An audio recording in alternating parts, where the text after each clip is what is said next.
Hello, you guys. How are you? Thank you guys for being here. I wanted to come on Carter. I was reading chat on camera for like 2 seconds just to say hi, but there's so much information to go through. I'm going to go off camera for most of this. Holy moly, you guys. Thank you for being here. I did not want to have to do this.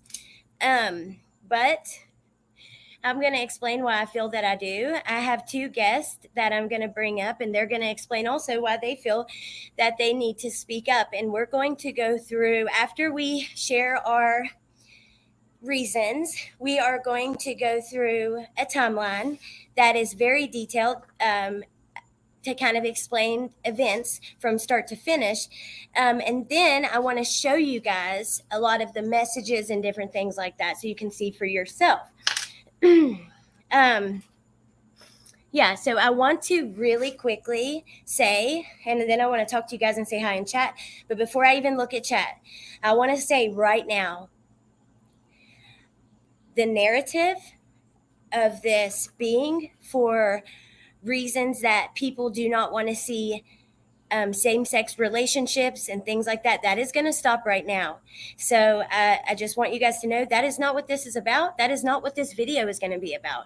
This video will be about everything else. And it is my business. It was said earlier it wasn't my business. It is my business. It's all of your business. We were all fooled for quite a long time, yanked up and down with all these different stories and events and theories, and Chris saying that other people, just, you guys know. And then when a creator uses their platform and uses a murder of, babies to do stuff like this and get a lot of money, yeah, you can donate all your money that you made off of AdSense, which is nothing. Who cares about the couple $100 when you've got tens of thousands of dollars coming in through PayPal and other ways? So I just think it's important that it's spoken about because it's a community issue. It is, period. This has nothing to do with Miranda, okay?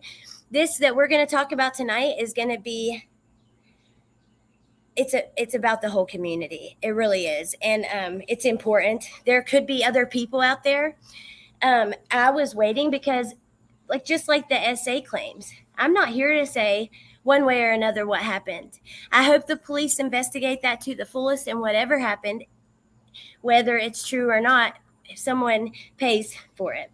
I do know that Angie has gotten attorneys to represent her and her family and the accusations that are being thrown at them, because it is very serious. So that part's going to get worked out in court, okay? That all the bullshit, anti-LGBT bullshit, leave that at the door. Today we're going to talk about all the rest of it that doesn't involve all you guys. So let me say hi to y'all in the chat really quick. Hey, Incognito, Megan VR, new account, who dis? Hey, Punksy, Loki's mom, Froggy. Oh my gosh, so many of you guys here. Amanda. Hey, Melinda, good to see you. I am actually addressing, if you remember a video I did a few months ago about a creator on Watts Island. It's a follow-up to that, but more detailed, and explanation of why that I feel that I should do this. Let me tell you what, you don't get to do live after live after live talking shit about me, post after post, and then threaten me that I can't respond. Oh, I shouldn't do it. Oh my God, people's mental health is at risk. Fuck that. I'm not to blame for anybody's fucking mental health. Not only that, this is not about Miranda. Not only that, if your mental health is that bad, then you need to be getting the help that you need. You can't threaten me not to put out the truth with that. That is bullshit. And that is not the first time. Suicide threats are common in this story. Dad don't answer the phone, don't want to talk, won't give any money. I'm going to kill myself. I'm telling you, I'm not playing that damn game. So anybody who wants to listen to that, buy into that, you can stay on over there. Don't even come here with that. The last thing I want to say before we get started, if there are any comments in the chat that are anti-LGBT, that have anything to do with Miranda, with her accusations and her past, any of that, please, mods, be very careful and do not let anything get through. Okay. Hey, Jennifer. Hey, Bryn. Haven't seen you in forever. Hey, So Fucking What? Hey, Aurora Incognito, Shar, Wolfie. Good to see you guys. Hey, Brittany J. Happy that you're here. Nikki Rex. Batgirl Lynn. New account. Who did? I already said that. Amy. Kitty Witty. Bucky. No. Are you for or against same-sex marriages? This is the problem. This is why this was brought up. Because as soon as you bring up this anti-LGBTQ narrative, and that's what this is all about, you forget all the rest. Don't you remember in my very first video, I talked about a lot about money and different things like that? It was not about that. When we did the first video, we sincerely believed that they were not, we didn't know they were together. The second I found out, I told Miranda when I was trying to mediate in between her and Angie, when this was going a little smoother, I told her, Miranda, listen to me very clearly. You do what is in your heart and what's going to make you happy. You don't listen to anybody else. Anybody else. You do what is best for you and unapologetically. That's not what this is about. So no more of that. Yes, no more about the sexuality. That's it. End of that. Now things will come up in the timeline and stuff, and you'll see, and we can address it there. But it's as a whole. Oh, thank you, Brittany. Oh, thank you so much. Truth Teller, thank you for being here. Thank you for sharing it. Thank you, Jess, for sending people here. And thank you, Angela, too. I really appreciate it. Okay, I have really special guests. These are, let me bring them up. This is Jana and Roz. These girls used to be Heather's mods. So you guys want to introduce yourself? Hi, I'm Jana. Good day, I'm Roz from Australia, as you can tell by my accent. And I'm Jana from Florida. Awesome. Thank you guys for being here. I know it's hard because you're not used to being on like panel and stuff. So, but it's okay. We're going to do great and get through this. So, thank you, Shar. I know that we all had our reasons of why we thought we should speak up, right? Hey, Lucy Lee. So I guess maybe I'll pull up some of this stuff that and kind of respond to a couple little things and then let you guys do that. And then we'll get into the timeline. Okay. Okay. Girls. Go for it. You want me to go? Do you want me to go? Do you want to go first? Yeah. Absolutely. Yeah. Yeah. Oh, Awesome. I just want to let everybody know why I'm here and doing this. And first of all, thank you so much, Allie, for having me here on your platform. You're welcome. Yeah, I want to say first, I don't appreciate being told that I'm putting somebody's life at stake, which has been insinuated. Everybody's responsible for themselves. I'm not putting anybody's life at stake. I'm doing this because what has happened and continues to happen is wrong.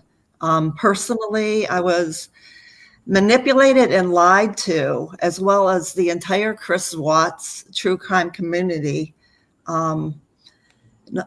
This affected not just the true crime community, but Chris Watts' family and Shanann's family via a fake, horrific, and very graphic script.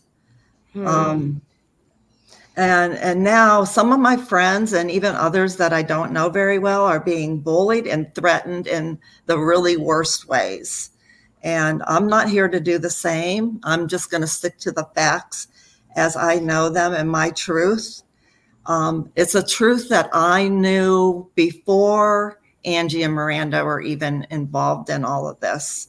And I'm here to help tell the story give the whole picture and then let you guys all make up your own mind.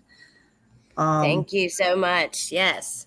Thank you. And I'm not here for you guys. I'm not saying, believe me, you're going to believe who you want to believe. I just say, listen to the story and then decide for yourself.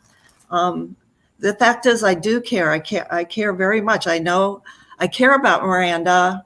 I don't know Miranda, but I care about her. I care about a lot of people, these crime victims and their families. You can care about somebody you don't know. I do know Heather. When I was her mod, I spoke to her on a daily basis for like a period of 5 months. So I got to know her pretty good. And then when I made the decision to leave her team, she came at me really, really strong, really nasty, really publicly.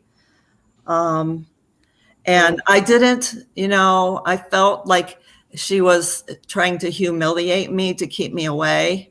And the reason I stayed away is just because I simply didn't want anything to do with her. I had no idea at the time of the other stuff that was going on. But while I was on her team, Heather would frequently, I should say Heather Blair would frequently tell us, her mods, about her job and how well she was doing, and she had this and she had that. And I had no idea about this whole money situation that we'll get into. I had no idea about the time, which is surprising because Heather used to tell us, her team, like everything. So I had no clue that she was asking for money from people outside of the team, and then even for Chris Watts. So that was like really crazy. And Miranda wasn't even in the picture at all during this. So, but anyway, this latest stuff, it's, to me, all I see is a pattern. Is somebody does something that Heather Blair doesn't like, and then all of a sudden they're bashed. And that's where this homophobia comes in, the SA allegations, the suicide threats and everything. As soon as somebody says something that Heather Blair doesn't want to hear, all this other stuff just pops up immediately. And all I hear is this bashing and stuff. And it's just wrong. Absolutely. And then Heather does have a history of alt accounts. I saw them personally when I was her mod, fake documents, fake phone numbers, et cetera, et cetera. And she keeps claiming that we're harassing her and sending her and Miranda all these fake messages and stuff. Well, we're not the ones doing that. You guys can believe what you want, but we're not doing that. We're getting really nasty messages ourselves, but I just can't help but wonder who is sending those messages to herself. And as you're going to see in the timeline shortly, there was one point where we have proof that Heather Blair emailed herself, pretending to be one of AD's former moderators, to warn her about me and other people. Yep. So we know for a fact. I remember that. She does impersonate people and message herself. So, but anyway, I'll let Ross speak now. Well, Ross? I think Jana said it perfectly. From my perspective, I'm going to first say this, guys. I'm not a homophobe. Blair has tried to come out and say, all the mods are homophobic and it's coming from a place of a gay issue, which is not. I'm the kindest, nicest person you ever meet. I have love for everyone. And believe it or not, guys, I still have love for Heather because she's got a good side to her, okay? So I will say that straight out. But she's got a really bad side to her, which I found out while I was modding for her, but didn't see it clearly. But it came clear afterwards. Because, guys, I'll say it to you now. I leaked the script. I'm the one that gave it to MRB. And it's going to come out in the timeline of why I did that. So I will leave that for then. But my reason why I'm coming out now is because I initially thought what Heather was doing wasn't not necessarily harmless, but it was for storytelling. She was fabricating stories to tell on YouTube. And I kind of, when I left the team, I kind of left it at that and thought, okay, well, you're going to find out too, guys. I actually rang up the FBI to confirm that those phone calls were indeed fabricated. She's not had one phone call with Chris Watts at all. And yeah, I'm a girl from Australia and found that out. So, okay. So Roz, they're saying a little backstory is needed. So these are Heather's 2X mods. You guys know when we did the Bring Miranda Home video, and we came out with Heather kind of getting money from Angie, a subscriber, and things like that. this is part of that story, but that's what the girls are kind of explaining, why they're speaking out and where they came from. So they came from when she first came. Now, Roz, you said that the FBI said none of the calls happened with Chris. Can you tell what they said exactly? Like why they can't, like they said, oh goodness, I have to go because I think we're going to go through with it in the timeline. okay, But okay. yeah, but they did when Yeah. I rang them, because when I leaked the script to MRB, it was meant to go to law enforcement, not YouTube, because I actually believed Heather at the time. And what Chris was confessing to was horrendous. I mean, there was names being pulled out, people being drugged. You know, he mentioned that Nicole Kinsinger killed a whole lot of them with, you know, Jim and all these accomplices. They Mm-hmm. were really quite graphic. So to me, I asked Heather while I was modding for her, I said, Heather, aren't these calls intercepted? Because here in Australia, all prison calls, you can't talk about the case unless it's your lawyer, and it's intercepted and shut down and investigated straight away. And she said to me, because I was starting to think this is bizarre, you know, and she said to me, oh no, they're recorded, but they're not actively listened to.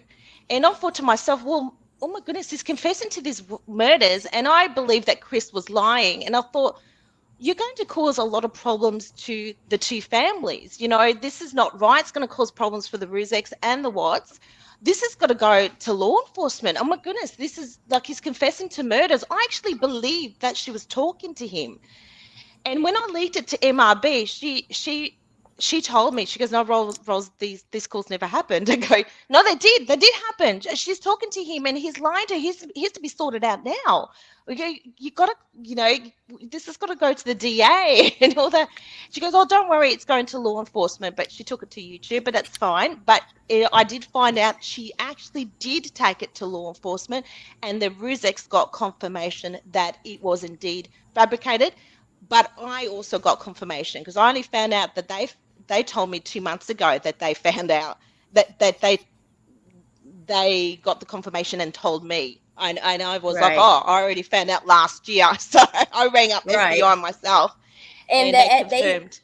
they double checked too, right? They double checked to make sure that there was no confession or whatever. They had said Oh, Yeah. they said the calls never happened. That because I went through the most graphic stuff and I gave the FBI agent the dates of the calls, and he said these conversations would never have happened. He goes, I'm going to check with Dodge right now and make sure. And he got Heather's details too. So Heather, all of her details, and he said, I will guarantee you this has not happened, and he was going to contact the people that needed to be contacted, which I believe was the Ruzeks. So there you go. no, the woman speaking did not write the script. She was a mod for Heather. So Heather was the script. She told her mods, these are her notes from her phone calls with Chris. They can, I mean, you can, it's easily provable too. So, No, I didn't write the script. No. I leaked the Yeah. script, guys. I leaked it. I think my Aussie accent's getting in the way. I leaked her script, her phone call notes. Yes. Yes. And you're going to see in the timeline exactly how the script came to life. Yes. Okay. And we can get into the timeline, but first, remember, I want to show a couple little things. I want to respond to a couple things quickly. Is that okay with you guys? Yes. Go for it. Okay. Now, I am, I'm hearing that if I speak out, someone's mental health is at risk and blah, blah, blah, blah. But you can yet bash me all over YouTube. Community posts, live after live. Literally, let's see. Get the fuck out of here and go back to your trap house. She's called me a druggie 15 times. Hold on, let me get I gotta switch to the next page, but I want to be really careful. Oh, hold on. Let's do this, and then hold on one sec. Yeah, I'm not gonna sit there and let somebody continue to keep talking about me like that, and not respond. That's bullshit, especially when I've been holding back a whole lot of stuff that you've done that these people should know about. How many more people out there has this happened to? So here we go. I'm a nutcase with a criminal record or a druggie. I don't have a criminal record. I am employed. I bust my ass daily, but sure, okay. And let's see what else. See, you're not going to sit around and talk about me like this, then play like I'm harassing you. I made my first live, and then everything else I did, I kept offline, and I planned on it. I still helped Angie organize everything, talking to police, this and that, but it was all offline. Whenever I was going through the messages and saw you fully dox one of my friends, her criminal record, and everything about her, Cher, aka Cher. Hell yeah, I told Cher. What kind of friend would I be if I just sat back and looked at that in those messages and didn't? I was not doing it to stir shit or get in the drama. Do you know how much shit I could stir up that's a lot less serious? This whole situation is so triggering to so many of our subscribers. You guys even realize that? Like, and yeah, I could stir a lot of shit. This is not what I would be stirring up. Don't do that to me and then act like I shouldn't respond, sitting there saying that, oh, because I said this is harassment after fucking 10 community posts and videos. And then Kim had them on and they're like, no, it wasn't. It's not harassment. They're responding. Responding to what? I had kept everything offline. Don't do that to me. That's gaslighting. Hold on. There's a couple more things and then we'll get through it because I want to show you some clips from a live. Hold on.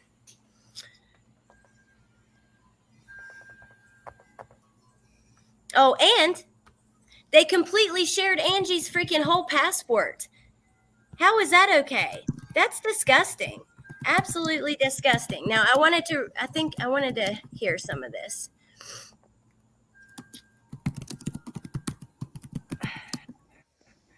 Sorry, you guys.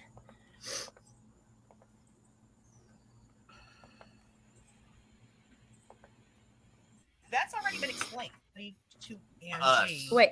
No, to Angie. Okay. That's already been explained to Angie. No, to Angie, who is the one going to these. So some people want to take up the like stealing part. Okay. That's already been explained. So if people want to continue. Wait a minute. This stealing part has already been explained? When? Because every time I've heard anything about this, it's nothing but deflection and anti-LGBTQ bullshit.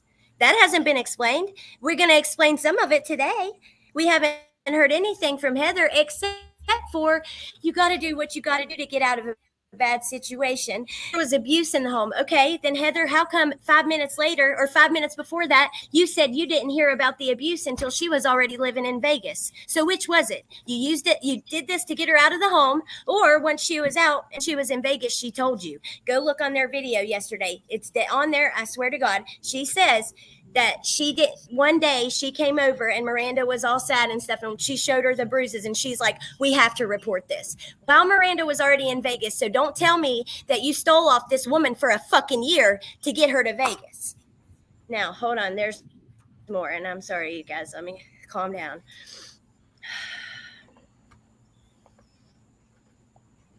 You down that rabbit hole. The point is that it is coming from somebody who here. There is to get her away from a woman who has been recorded and played. They use that as evidence of the evil of Heather. A convicted sex offender to quote unquote make her daughter straight again. Yeah. Wait a minute. Now, hold on. This is a huge claim. This has been recorded and played because I haven't heard it. I'd like to hear that. Because that is one of the most sickest things I've ever heard in my life. Whoever came up with this whole entire, she paid a sex offender to sexually assault her daughter to turn her straight again. That is just one of the most dumbest fucking things I've ever heard. And it's sick as hell. I mean, who comes up with that shit?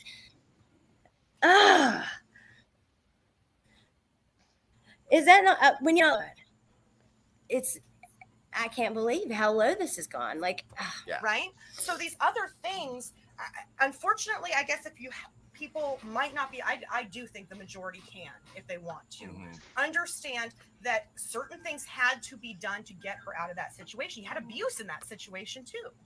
In a rural area, in a different country. So yeah, it's just where Heather contradicted herself, and now her friends are repeating it. She got out of there because of they did all this lying for a year, but she didn't know about the abuse until she got to Vegas. Which is it? I'm sure there's an answer for everything, but there's one more, and then we'll go. Hold on. And I will be fair. Friends to prove it. Yes. And I will be fair. I will be fair. Allie's not going to escape the fact that she had announced that she was willing to do that platform. When you're willing to parade like ex-boyfriends across this, a platform to prove someone isn't gay, first of all, that doesn't prove anything. Is that not the dumbest shit you've ever heard? I hear this and I'm like, are you kidding me? Where did I say that? I said I'm going to bring all of her ex-boyfriends on to show she's not gay. For one, honey, I know that's not how it works, okay? Because I like everybody, okay? Now, I'm not playing that game. That's bullshit. I did not say that. And what was the beginning of that? I am not going to, hold on. Friends to prove it. Yes. And I will be fair. I will be fair. Allie's not going to escape the fact that she had announced that she was willing to do that. I'm not going to escape the fact? The fuck? That statement right there, who the fuck? What? I just can't. Okay, I'm going to take a break. I think I had more, but I need to take a break from it. I'll pull up the timeline this way that you can go through that, and I'll just calm down for a second, because this is really frustrating to be lied on to. So you know how many people are in that chat that I know and love, and I'm hearing them hear this shit, and I'm thinking, you know me, like, you got to know that is so dumb. Even with the harassing Miranda, I've texted her once. Okay, but yet the other day while she's on her live, Miranda gets a text, and it's Crazy Allie again, and probably Crazy Allie, and then Miranda wants to call it. But guess who goes, no, don't. Heather, why didn't you want her to call that number? You said you didn't want the number getting put on YouTube. Come on now, get real. She could have hung up before that. But okay, let me stop this. Yeah, that's okay, Allie. I mean, you know that I've been receiving crazy text messages from Heather from her real phone, and they're crazy. They're barbaric. They really actually, what did she take 1 hour to do one message? You guys know the one I'm talking about. Oh my God, psychotic. She spells out her entire full name. She writes her like 3 paragraphs of talking shit. And in those paragraphs, random places, you have capital letters that when you put them all together, it spells out her name and weird stuff. And someone joined, and I did not get to see who it was. But if one of the mods could tell me, and I thank you so much. Yeah, and other nasty codes, and threatening to contact my work. My work knows about her. So they actually helped contact the FBI last year. So they just, when I told work, they just went, oh yeah, is that crazy chick from last year? I go, yeah, that's her. Okay. Yeah. So she's sent some nasty texts which I've not replied once. So she can't say I've harassed her. I've not harassed her, but she doesn't know. She's a bit of a hothead. She doesn't know when to stop, you know. And I ended up having to block her on my phone. So. Yeah, I cannot believe that. I'm sorry. I'm really sorry. That's bullshit. You have not done nothing to deserve that. But it's kind of scary when you see the level that someone will go. And now, I mean, it's like, I'm sorry. You don't want me to respond? I kept my mouth shut. I wasn't going to say nothing, but I'll be damned. You're slandering and dragging me all over. Talk about slander. Talk about harassment. I promise you, every word I say, I will stand in. I will, no matter if it's here or anywhere else. I'm going to be very careful about what I say. I know what is true and false, okay? But I know for a fact what she said about me, what you have said about me has not been true, a couple of you. So, and it's damn sure could harm my entire channel and everything. Lana's asking a question. So are we saying Crafton and Kim were given bad information from Miranda and Heather? Oh, definitely from Heather. yeah, definitely. From Heather. Yes. For sure they were. And they are so close. Yeah. They're so sorry, close. I just wanted to say. Oh, sorry. Okay. I just want to say hi, Lana. We have a delay because I'm from Australia, obviously. But hi, Lana. I'm the crazy rolls that Heather's been talking about. Okay. Cheers.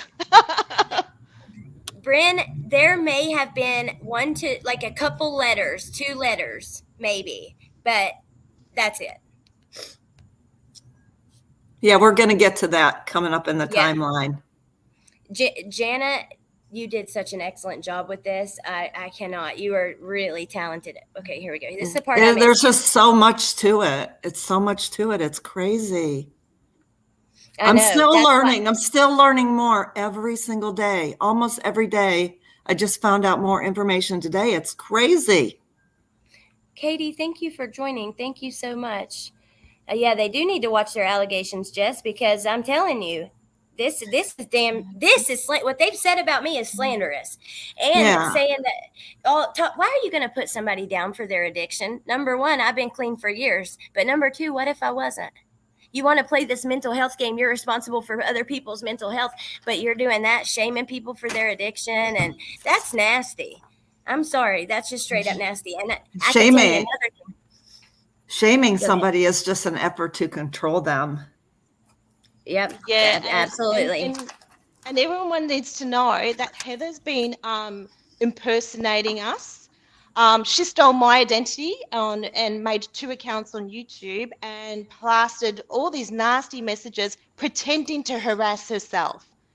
Now, I work in a government department, I'll say that, and they don't take to identity theft too kindly. So they acted really quickly, and she's in big trouble if she keeps doing it.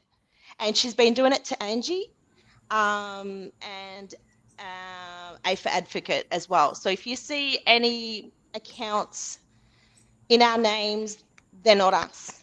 Saying vile things, they're not us. Okay, guys? Did you see in her live where she's like, yeah, and Angie was in a chat? Yeah, that wasn't Angie. That was not Angie. I can vouch because I was on the phone FaceTiming Angie, helping her with something. And you know what I was helping with, Ali and Jenna? I was helping her with something FaceTiming. And then all of a sudden I'm looking at the chat and go, well, I know you're with me. Who's this? And then we go, oh, it's Heather. Heather. Yeah. So who the hell does that? I mean, this is like an all day, everyday job. How in the hell? And wait till y'all see these messages. So I'll be quiet and you let me know when to scroll down, and I'm going to jump on my phone in the chat and stuff, but I'll still be here. I'll let you talk. Take over. Okay. Well, we put together this timeline. It's just, there's so much because I think a lot of people are confused and are only hearing bits and pieces of different things. And we felt like if we put it all like from the beginning, when Heather Blair first appeared in the true crime community up until present, and put like everybody's truth together in like a timeline with dates, that would help clear up a lot of the confusion. So we just started with the players, and if you have any questions, just ask. I think you can see most of the people involved in this, Heather, of course, and Chris Watts, and his victims, his family, the Rusick family, Armchair Detective, AD, as you're going to find out, plays a part in this. The AE True Crime Creator, that's Alex here. MRB, Mommy Ramblings. Angie is Miranda's mom, then Miranda. Miranda is Angie's daughter and Heather's wife now. Heather's roommate plays into this a little bit, and we're just going to refer to her as B. And then we have AM, which is Amanda the Advocate. And J is me, Heather's ex-main moderator. R is Roz, who's here on the panel. And then Mark Garagos is a very prominent criminal defense attorney out of California. I believe he's currently working on the Scott Peterson case, if I'm not sure. But he plays a part in this as well. Yeah. And then there are others that we didn't even add to this. There are others as well, and probably more than we even know. But anyway, and it was December 16th When Heather Blair first showed up on social media, she had contacted the armchair detective. Heather's mother was. This is what was told to us on the Armchair Detective show, that her mother was a regular in his chat, and it was through her that Heather and AD came to be in contact. And then we have this message that Heather wrote, and I'm not sure exactly who it was, but it was in regards to her appearing on AD's show. And she says, today is Wednesday, December 16th, 2020, 2:02 Pacific Standard Time, and I'm Blair, and I know Chris Watts. I've been in contact with him for 2 years. I know details and insight related to his case, the murders, his family, and the entire circumstances of the murders. I've wanted to speak out regarding the knowledge I have from Chris himself as it relates to the case. However, circumstances that put me in fear for my life and personal safety and the safety of my family could be at risk. AD knows the details and has seen proof of my connection to Chris, and I'll be sharing more information to and with him as often as possible. Now, at that time, AD and his team did thoroughly check Heather Blair out like they do all their guests. And they deemed her as being who she said she was. She's a real person. She wanted to stay anonymous in the beginning, and she first appeared on AD's private Patreon channel and called herself Blair, and she only appeared by voice. And at that time, she claimed to have had snail mail and email correspondence with Chris Watts.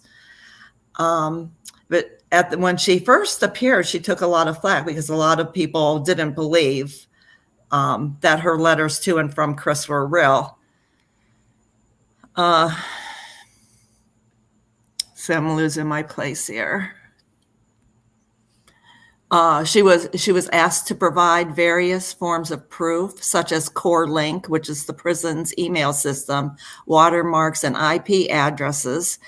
Here is one request, and we withheld the name, but it was from a well-known attorney. Can you show the IP address of the alleged email from Chris Watts so we can verify the origin of the email? I've been a lawyer for 16 years and former prosecutor, so I like to authenticate evidence to make sure nobody is being conned here. Besides, if you're legit, you wouldn't be able to hide your identity because there's only a short list of friends and family on Chris's call and email list. So how about tell us the truth? Who came up with this? So if you could scroll down a little bit, Allie. Okay, one sec. Sorry. Let's see. So as far as we know, that kind of requested proof never came forward. And I do know that there was a video put shortly out after that where Blair appeared and explained how she was able to stay hidden from that prison email list. Yeah. And I'm no longer a Patreon member of AD, so I don't have that specific video. But I do know there was a video put out about that.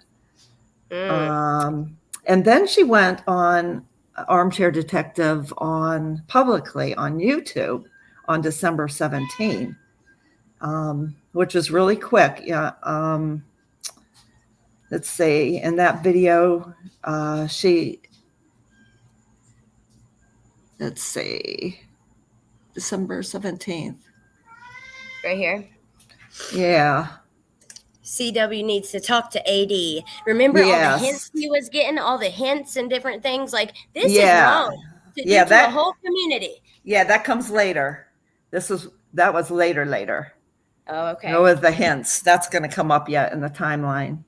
But this one, there's the name of the show on YouTube. Anybody can just do a search on AD's channel, and that show is still there, but you can see.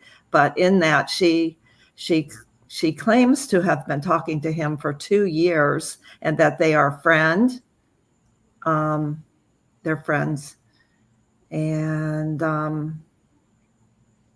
4 months after. Oh, yeah, wow. yeah. Which, if you do the time figuring, that would have been that she claimed she had been talking to him from 4 months after the murders, if that's true. So, she talks a lot about his 35C, about other creators and stuff. A lot of Bible quotes. Yeah. Okay. So that's just like how she first appeared. And so this first part, anybody familiar with the Chris Watts case is really familiar with when Shanann and her babies went missing, and Chris Watts' famous porch interview. He was arrested shortly thereafter. November 18, he gets 5 life sentences. Crazy. And then in December, back. Yeah, December, Chris is transferred from Colorado to Dodge Correctional Institution in Wisconsin. So it would have been this month that Heather started contacted with him, if that is true. Okay, so then January 18th, Heather created her own YouTube channel and called it Unmurdered. And then in January or February, this is 2021 now, according to Heather, she had wrote Chris a nasty letter, and I don't know if anybody remembers. I know she went public with it, with why she wrote that letter. And according to Heather, that after she wrote him this nasty letter, he cut off contact with her. Yes. And she has said that herself. Yes. But there are rumors that he actually cut off contact with her back in 2019, and that the January-February nasty letter was fake, but that's just a rumor. So I don't want to put that out as fact. We're not sure, but we do know he did cut her off. Yes, and he said, he claims to have barely talked to her at all. One or a couple letters, like it was nothing. Yeah. So in February 2021, Heather started putting together a team of moderators. She was getting a lot of non-believers at this time. You guys all know how YouTube is. And she said she wanted to stay safe and away from all the trolls, which is really a legit thing. And she wanted help with that. So a group of several women from around the world quickly came together to support and help her with her channel. This group was a tight-knit group, and they all rapidly became fast friends, chatting at all hours of the day and night. And this is true. As part of that group, and we had our own little private Facebook Messenger group that we called Team Unmurdered, and we talked constantly in that group, many, many times, day and night, everybody.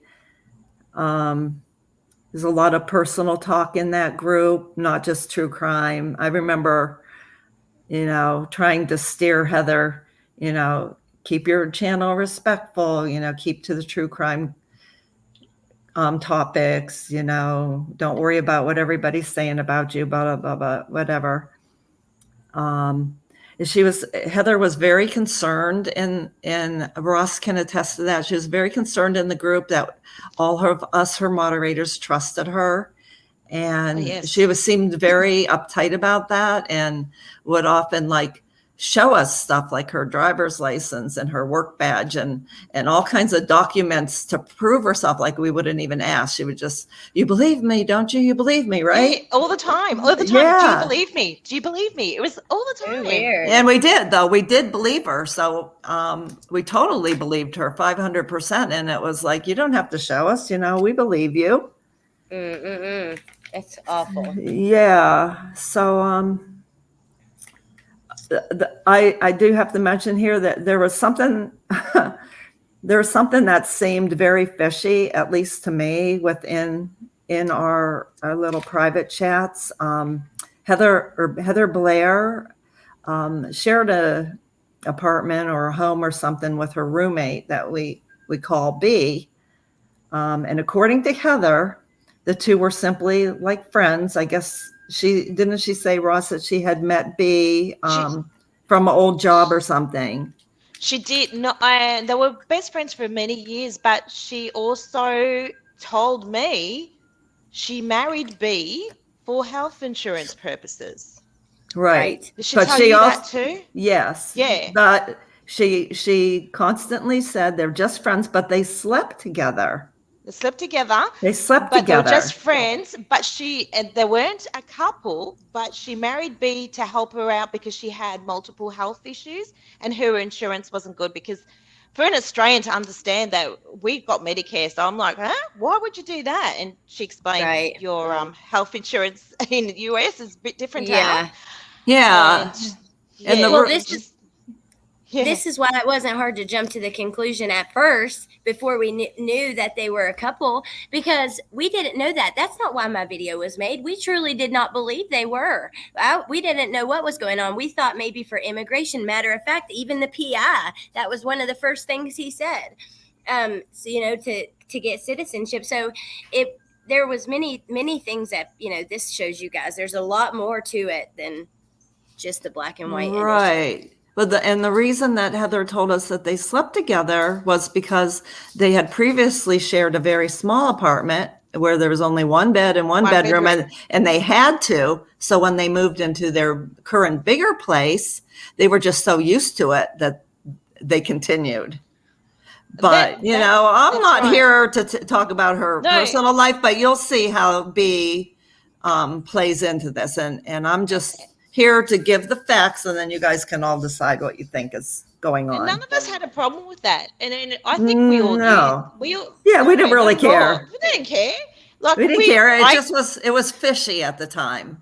I questioned it. No, well, for me, when she explained the health insurance thing and that she married her, I understood then, because then I went and researched. I go, oh, your health system's not like ours, because we have universal health system here in Australia, like the UK. Right. You guys don't. So, okay, I can understand that. So I was like, oh yeah, okay, shrug it off. That's fine. And personally, I always thought that Heather was gay, and I had no issue with it. I loved her for her. Yeah. But she used to say in her group, she used to post pictures of women in our group and saying, well, I could go gay with this woman, and she would post a female celebrity photo, and I could go gay with this, but besides all that, Jana, you're married to a woman, so people know this is and also this is also important because Heather couldn't possibly do this all by herself, in my opinion. So that's why I think it's important too. I'm not saying that B's helping her. I'm just saying that we need to have all the facts of the situation to know. Right. And the other fact was, and this was even more fishy to me than the fact that Heather and B were sleeping together and just friends, but B was not allowed to know about Heather's Chris Watts true crime channel. She wasn't allowed to know. Heather wasn't allowed to talk about it when B was home. She wasn't allowed to do videos when B was home. And B knew about us, her team, but Heather had told B that we were just old ex-work co-workers of hers. That's right. And Jana, do you remember I sent her an Aussie goods pack from which cost me a fortune? Yes. And I sent it to her home, and she told B that it was a ex-work colleague that lives in Australia. And she wouldn't say who I was, which was strange. But again, because Heather does have a nice side to her and she's charismatic, I let it go. Oh, yeah. Fine. You don't care. We'll go. Oh yeah, she comes across. Heather comes across very sweet. She was all in our team. She was almost like a love bomber, to put the word loosely. She was just always over the top, caring, and It's I don't even know how to explain it. But I don't know, guys. I'm too nice. I like to believe there's good in everyone. I think there maybe is a bit, Yeah. There probably is some. But I wanna- some is manipulation. Some, Yeah. I'm sure. Yeah, I know. I see. I know. I see people asking in the chat if B is real. Yes, she Yes, is a she's real real. person. We have her Yes. full name. She has her Yeah. own YouTube channel. She is a real person. And we have no idea if B is aware part of all this or is clueless. We don't know. But yes, there is a B. Doing For sure. some checks, there might be an indicator that she was involved in some sort of scam with Heather, but it's We don't neither have any here or proof. there. We don't have have any real proof on that. We just wanted to let you know that B, according to Heather, was not allowed to know about any of the Chris Watts And stuff. she could be completely innocent in this. So, Yes. yeah. Yeah. So, We just want to put out the information and then you guys As can fact. decide. Yeah. Okay, so let's. So yeah, she's real. And then let's see, late February, Heather went back on AD's show and she was much more outspoken because when she first appeared with AD, she talked really timid and shy and quiet. And I'm kind of scared people are going to find out. And then all of a sudden she was real loud. Yeah. And she was angry by this time. She came across as angry. And then there's the show title there in the timeline. You can look that up. That show is also still live on AD's channel. A couple shows, early March, there's another show. Okay, so then we skip to, it was around March of 2021 is when Angie and Heather first met. Yeah. So, and Angie was just one of thousands of worldwide viewers to watch the Chris Watts famous porch interview back in August of 2018. She was interested in the case. Fast forward to March 2021, her neighbor had showed her something about Chris Watts. And upon browsing YouTube, Angie came across Heather's Unmurdered channel. The two of them began speaking. When Heather learned that Angie was from Canada, Heather told Angie that she loved maple syrup. And so Angie got Heather's address and mailed her some syrup and other Canadian goodies. And from then on forward, the two became friends, at first talking every few days and then progressing to daily conversations. So that's how and when and where Angie came into the picture. Yep. But it was only like approximately 2 weeks later that Heather started asking Angie for money. Yep. She explained to Angie that she needed money to pay off her car so that she and B could purchase a home together. And Angie told her no. This was April 2021. So within 2 weeks, she's asking for money, but but they did all of this to get her out of there. You do what you got to do to get out of a situation. Well, keep in mind, Heather and Miranda didn't even know each other yet. No. At this point. And then we get to Allie, maybe you want to talk about this part about the book. Yes. Okay. And when you came on the scene with the channel. So around this time. Yeah. I think me and Heather started right around each other, right around the same time. Yeah. So I had been doing TikTok, which is how I met Sherilyn. I wanted to interview her for my TikTok channel. Sherilyn's the author of some Chris Watts books. Right. And she's also, became friends with Heather in a sense. So Sherilyn and I had started we were like, we should do a live show with like 5 women, sit down and talk about, this part of the book, that part of the book. Well, all the other women, like had reasons why they couldn't do it. And then me and Sherilyn did it. Well, we actually had Heather on as a guest. Matter of fact, hold on, let me show you guys something. Okay. I got it pulled up here. So it would just take me like 1 sec to show you.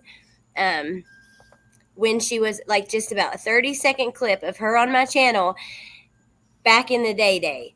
So let's switch to stop that screen share. Just because it's a perfect time to do this one. Okay. I mean, that's how they do you, Sherilyn. Yeah, I was just going to say, they bash you and lie to you, and they sit there and they say that your letters are fake. And I'm sitting here thinking, as far as I know, I'm one of the few people that I have tons and tons of letters. I mean, tons, and I know for a fact, without a doubt, that is indeed his handwriting. Those letters are It is. authentic. And And I'm I sure you still felt the same believe way.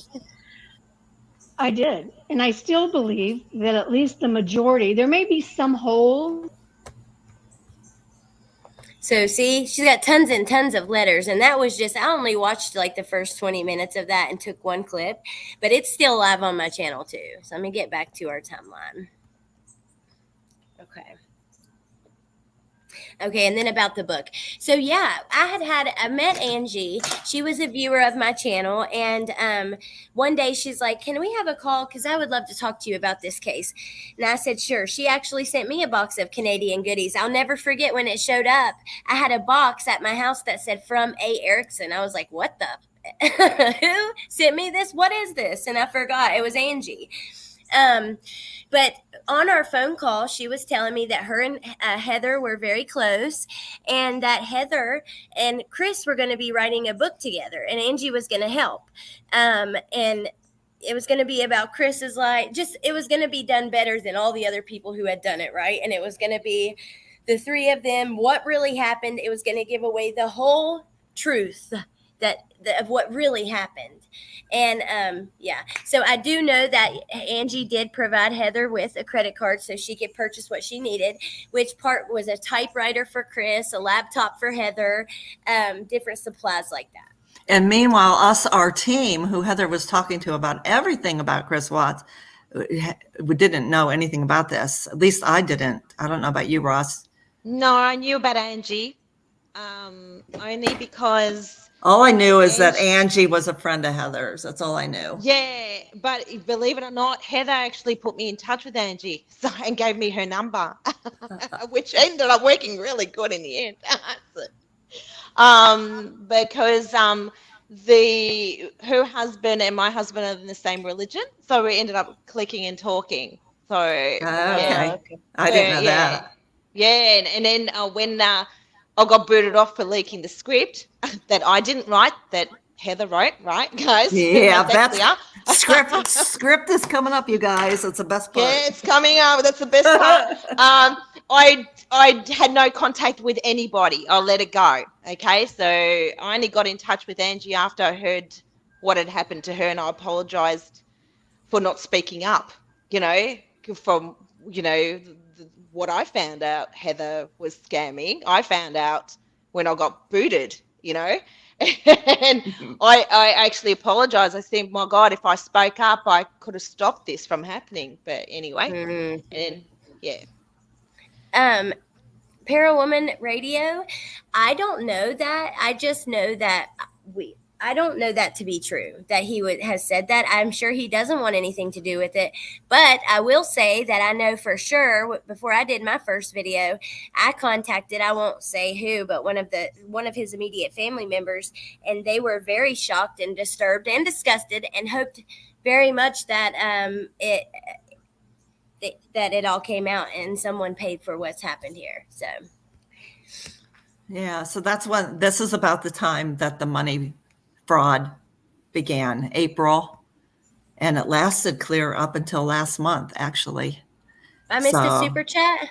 Oh no, I missed a super chat, you guys. I'm sorry. Thank you, Jess. I don't know who it was. Oh, I see. Holy cow. Thank you. Holy cow. Which she said that was fun. Well, if you would like to say, you can. Thank you so much. Trulia is in here. Hey, girl. Okay, you could keep going with the. Okay, so April 24th, 2021, Heather shared with her team and me, because I was there.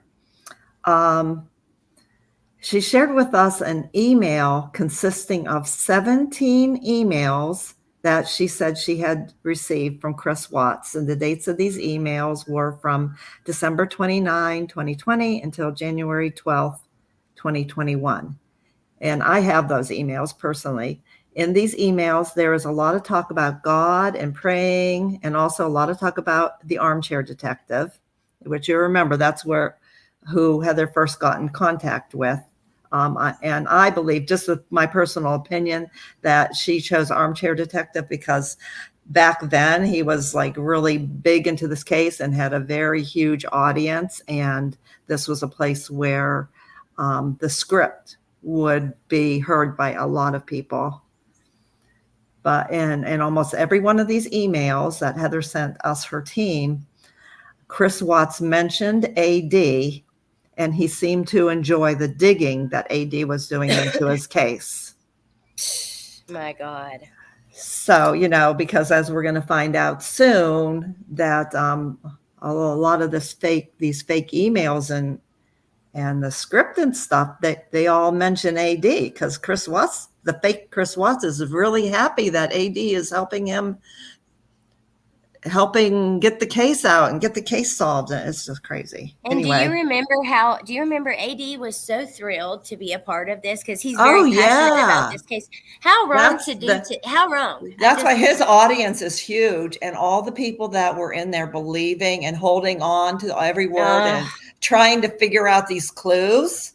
But now when the script comes into place, it was April 26, 2021. And Heather began telling us, her team, that Chris Watts was calling her frequently, even up to 4 times a day. She would say, guess what? I heard from Chris. And she was like all excited because, as you remember, Chris Watts had cut her off. Yeah. So she was excited. Chris is now calling her again. And we believed her. I have to say, I feel really stupid and naive, but I believed her at the time. And I mean, Janet, because it went from emails and letter correspondence to phone calls just in like 2 days. It was just it was the 3 to 4 phone calls, and then she went to elaborate lengths to tell us why she wasn't on the phone list and no one could find her as well. Do you remember that? Well, yes, and the script, how the script began was that in our team chat, her mother urged Heather, she would say, Heather, you need to take notes, so you'll remember all this stuff. So from then on, whenever Chris would call Heather would say, I have to go. And then like 15 minutes later, because according to Heather, these calls could only last 15 minutes, Heather would come back and post notes, like immediately, lengthy notes from things Chris was telling her, specific details about the murders. But also personal stuff. He would ask stuff about us in chat. He would ask us questions. He would urge Heather to ask her team to ask him questions. And then the next call, he would answer them. Oh, my God. It was crazy. Yeah. Oh, and he wanted photos of each one of us, too, which is really weird. Yeah, Chris Really Watts weird. wanted photos of Heather's team. Oh my God. Like, who comes up with this stuff? And when you read the script, which we have some of it, but when you read it, it'll be out there anyways, and it is out there. To think that she came up with all this shit while also doing all this trickery with you guys, he wants to talk to you. Oh, he wants questions while doing the trickery with Angie. I mean, what? How? I just can't. It's unbelievable. Yeah, it gets worse. Yeah, so then in May... It's crazy, guys. So then in May, just briefly, this is where Amanda, that you hear Heather has been bashing Amanda, the advocate, like hugely. But this is approximately the time that Allie met Amanda. Mm-hmm. Just so you know, kind of in a timeline of when different players came into the picture. Okay, so then May 6, 2021. Heather needs money for eyeglasses for herself. Angie okays Heather to access her account where she withdrew a few $100s for PayPal. Now you need to know Angie did okay this. Yes. And Heather, we're not sure. Heather either helped Angie set up a PayPal account because Angie never had one. She either set it up or helped Angie set it up. Now I will say when in the text, when she asked for the glasses, she asked for it as a loan. But then later on, okay. I didn't know that, and you have all the text, so you can add that good stuff in. Yeah. Yeah, and but later on, Angie does tell her, no, that's okay. You just don't worry about it. Yeah. Okay. So then May 7th, 2021. This is where Armchair Detective and the clues come in, and we have the title of the show up on the screen. Allie has it up on the screen. That show is also still live. So through Heather, an impersonated Chris Watts was giving AD a series of clues regarding his case. AD and his team spent a lot of time and put out a lot of videos regarding these clues. In addition, literally thousands of true crime fans spent many, many hours trying to decipher these clues. And stupidly, I was one of them. I was. It wasn't the real Chris Watts, however, but nobody knew that at the time, and most people believed.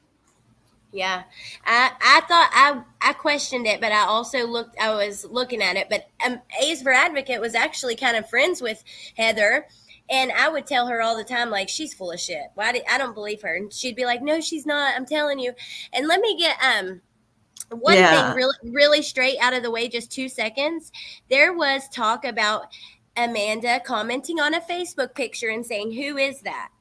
Do you know that when she did that, she was already working with us? We were trying to see what Heather would say. It's not she did that and then later on, got involved and claimed to know who she was. No, honey, she knew what was going on when she commented that. That is why she left the comment. Okay, go ahead. Okay. No, that's you just jump in whenever, because I'm still learning stuff. I just know my truth. Yeah. Me so too. then okay, so May 12th, Heather again needs money. Actually, it was her roommate B needed $150 for her car. And so Angie okays Heather to withdraw this amount of money from her PayPal account. Okay. So May 29th is the day I stepped down. And my reasons for stepping down from Heather's team is I found out that Heather had lied to me and manipulated me. She inserted herself into my private life even after I asked her to stop. I lost my trust in her. I started questioning her at that time. I stepped down. Heather really harassed me. She harassed me privately. I had to block her. She went publicly. I found out she had been secretly recording private conversations that I had with her about personal things in my life.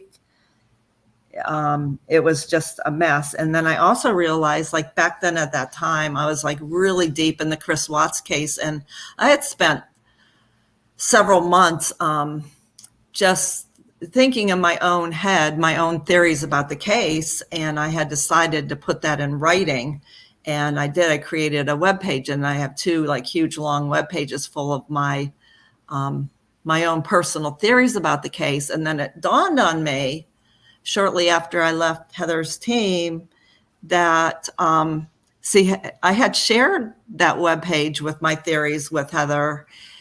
And it dawned on me that a lot of the stuff that Heather was writing in these notes coming from Chris coincided with my own theory, because I remember at the time I'd be like, oh, Chris would say this happened or that happened. And it perfectly aligned with my own theories. And I would think, oh my God, I'm really good.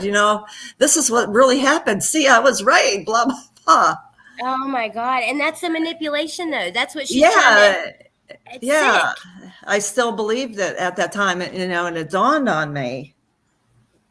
And then June 15th, which is just 2 weeks later, is when Ross was kicked off her team. And Ross, you can talk about that. Before you start, Jana, I go ahead. Jana, to see that Criminality said you did amazing research, which this was so when she showed us this. Thank you, Criminality. Oh my God. Thank you. And I'm so happy you have your own channel now. Yes. I just want to say, thank you. That's why Jenna was head mod. She was so good at her work, and that's why Heather took a lot of Jenna's stuff and claimed it to be her own. Yeah, and then later on, it wasn't just me, it was AD's stuff. A lot of his personal theories that he would talk about in his on his shows were incorporated also into the script. Do people know that the script was actually meant to be entertained by Dave, Larry, and AD? Do they know that? Yeah, I think that's coming up a little bit very soon. Yeah, Can you tell us? Yeah, you guys make sure when we get there to give the details, because I don't know the details of that. Yeah. So it happened about the same time, but Ross, she kicked you off her team at this June 15th. Yeah, because I was an idiot. Yeah, because I you took the script and you gave it to Mommy Ramblings, and you already told everybody that. Yeah, so I'll just read what you wrote anyway. The second Okay. moderator, Roz, became suspicious, which, yes, I did, and concerned with Heather's script became more and more horrifically detailed. And it was horrible because after you left, Jenna, it got a little bit worse. She felt she needed to do something, so she made the decision to send it to Mummy Ramblings, which is true. My intention was that it was to go to law enforcement, not YouTube. Yeah, but Mommy Ramblings. But was the reason for anybody who doesn't know that she gave it to Mommy Ramblings is because Mommy Ramblings had become friends with the Ruzick family. The Ruzics. Yeah, and she had ties, and I'm in Australia. I said, can you send this to law enforcement? There are some serious confessions in here. You know, there's some serious stuff here that needs to go to law enforcement. Either, you know, Chris is lying to my friend, or these things need to be investigated. And that was the reason why I sent it to her. It was never intended as a malicious thing towards Heather. I loved Heather. I just said, man, this guy's is lying to my friend. She's lying to my friend, and she's believing him. I really was the A-grade idiot of all time. So I was like, brainwashed completely. Yeah. And Heather was so mad at me because I stepped down from her team, and so she used me and blamed me publicly for leaking the script, which is really interesting because the script that got leaked, there was more to it than what I had. So I only had it up until the day I left the group or Heather's team. There was like 2 weeks more of it after I left, but nobody believed. I remember I got bashed pretty bad on MRB's channel and everything. Yeah, really bad. And I just thought, man, Heather, you know it's me. And you know what, guys? I am the worst liar in the world, and I really felt when MRB did present. And I have nothing against Carolyn, because in a way she did me a favor, because I found out the truth on my own.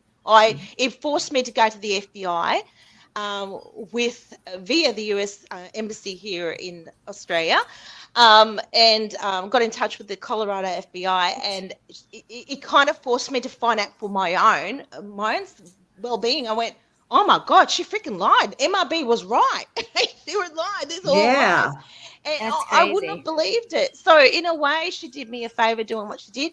And I was a bit like, my heart sank because it didn't give me a good look, and I felt like a shitty friend. Like, honestly, I felt really horrible.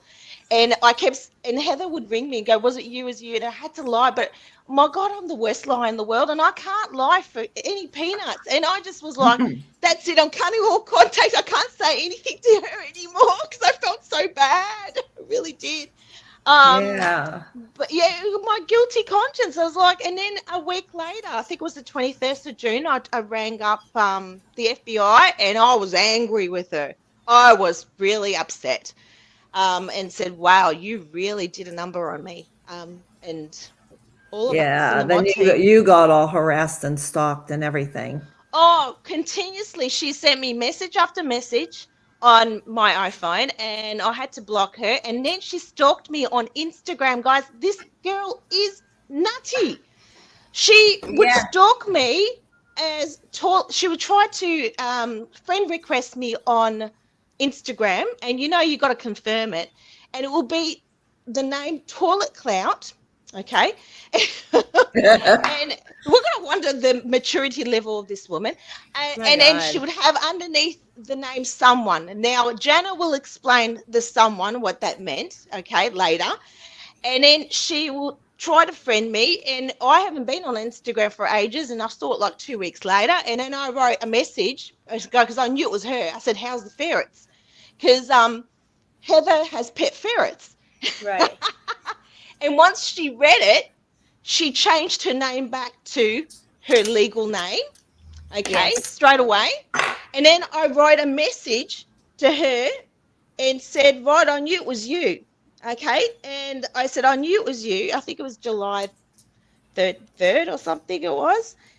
And pretty much said, actually, I can read it out to you, what I sent to her.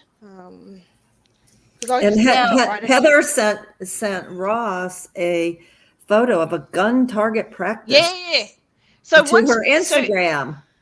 Like bullet holes in it. She didn't send it to me. So what she did, she had the account private. So everyone knows how you can private and unprivate your account. But as soon as she saw that I sent a message and I saw her, she changed her name back to her real name. And then she unprivated her account, and there was a photo she just posted on her account because she baited me to look at it, and it was gun practice, gun body practice. And okay, so she didn't send it to me, and I went, "Oh, you devil, you little one!" But hey, we're in COVID lockdowns here in Victoria. You can't come here, mate. Okay. In Australia, there's no way. Anyway, I sent this message to her. Now this is a year ago, guys. A year ago, 3rd of July. I said, I feel sorry for you. You must have such a sad life. Doesn't B pay much attention to you? Are you lacking love in your life?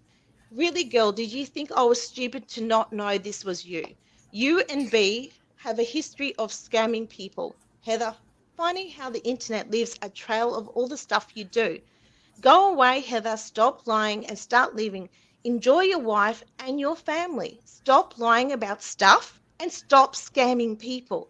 Have a good life and try and be an honest person. You will be more at peace with yourself. P.S. Stop stalking me. Your obsession is borderline schizo. Hey, 1 year ago. You didn't even know about all the scams she had done at No, that point. 1 year ago, did not know about any of these scams. That shows you, guys. No, I didn't either. I didn't either.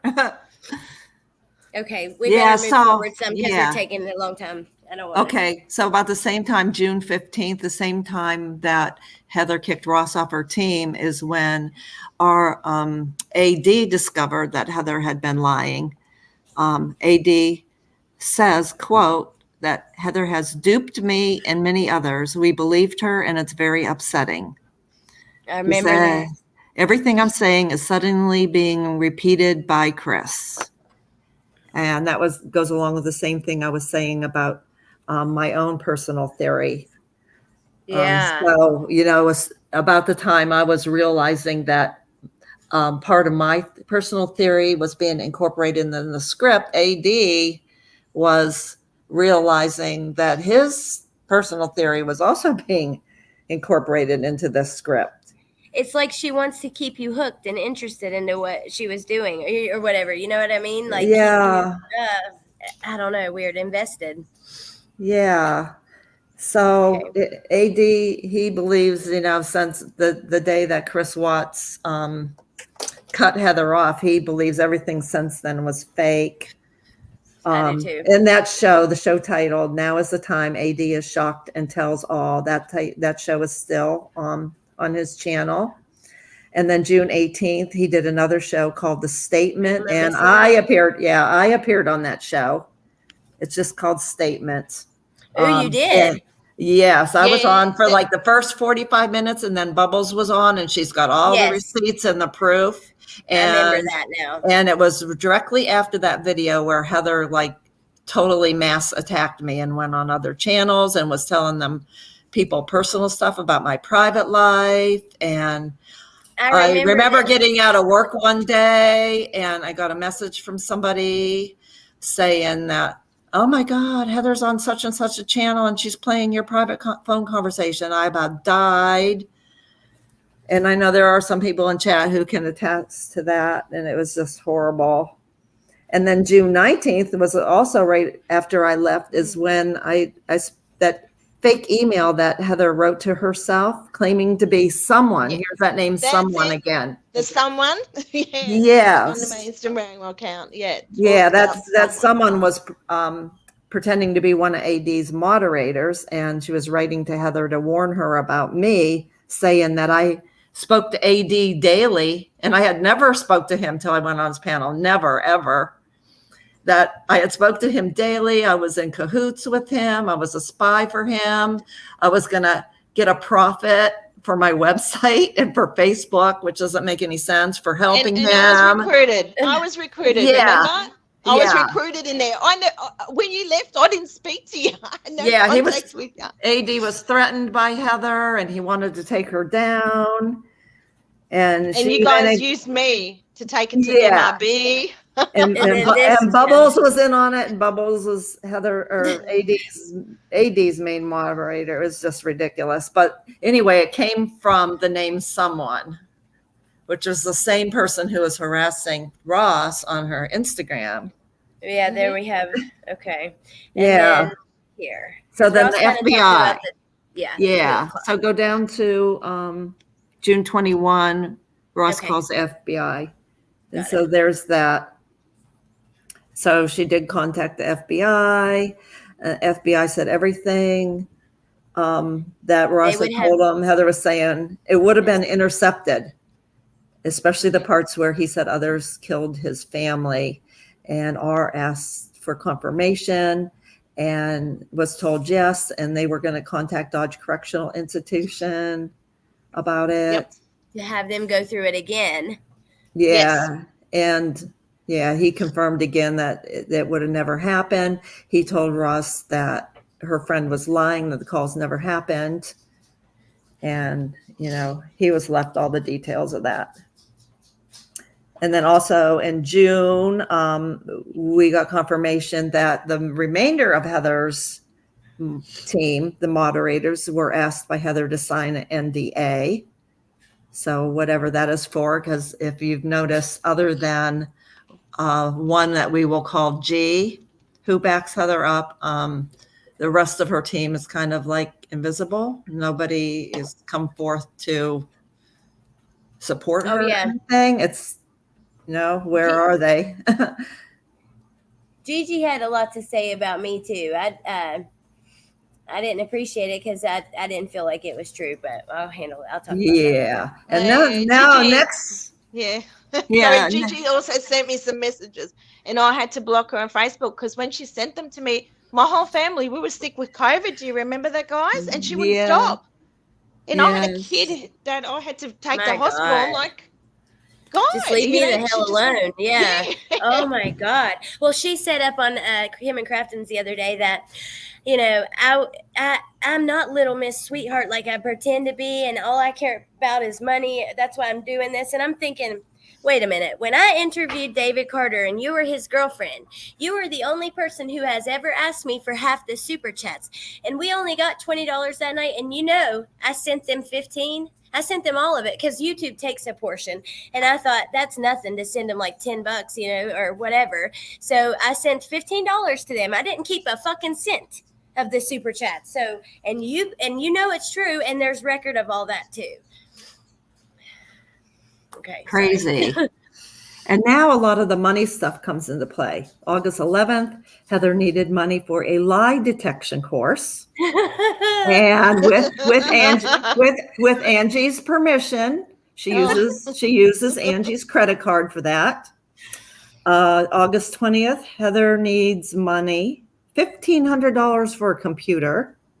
That's probably for their book. That was for the book, supposedly. Then she needed $80 for computer software.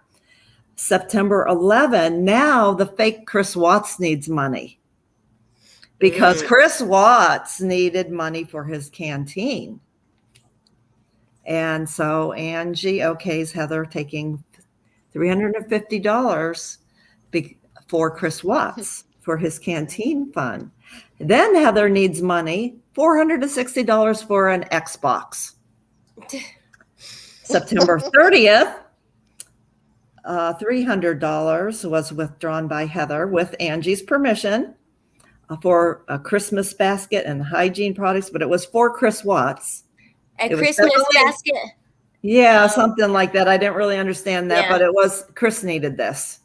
Yes, it was a Christmas basket, but I'm just saying in prison, really, I mean, I just cannot. Okay, keep going. And then there's October 1st.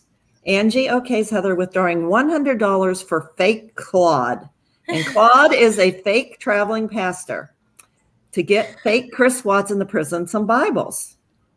And Heather took this out of Angie's PayPal. October 4, the fake Claude needs $250 for a typewriter for Chris.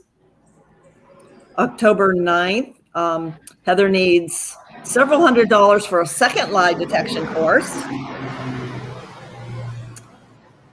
Sorry, there's a flight. October 12th, Heather needs $400 for a work-related drug test. October 14th, Heather needs a few $100s to make her car payment. And then she needs $30 for a diffuser. Then Bea needs $250 for a tire for her car and for food. Heather needs $500 for a new car window. Now, Jenna, yeah, you need to say B. B. I'm sorry. B. Did I say the right name? It's B. I mean B. Yeah. Okay. Heather. Okay. November 2021. Heather lets Angie know that Chris Watts is going to contact her. So this is how the fake Chris Watts and Angie start talking. This is November 2021.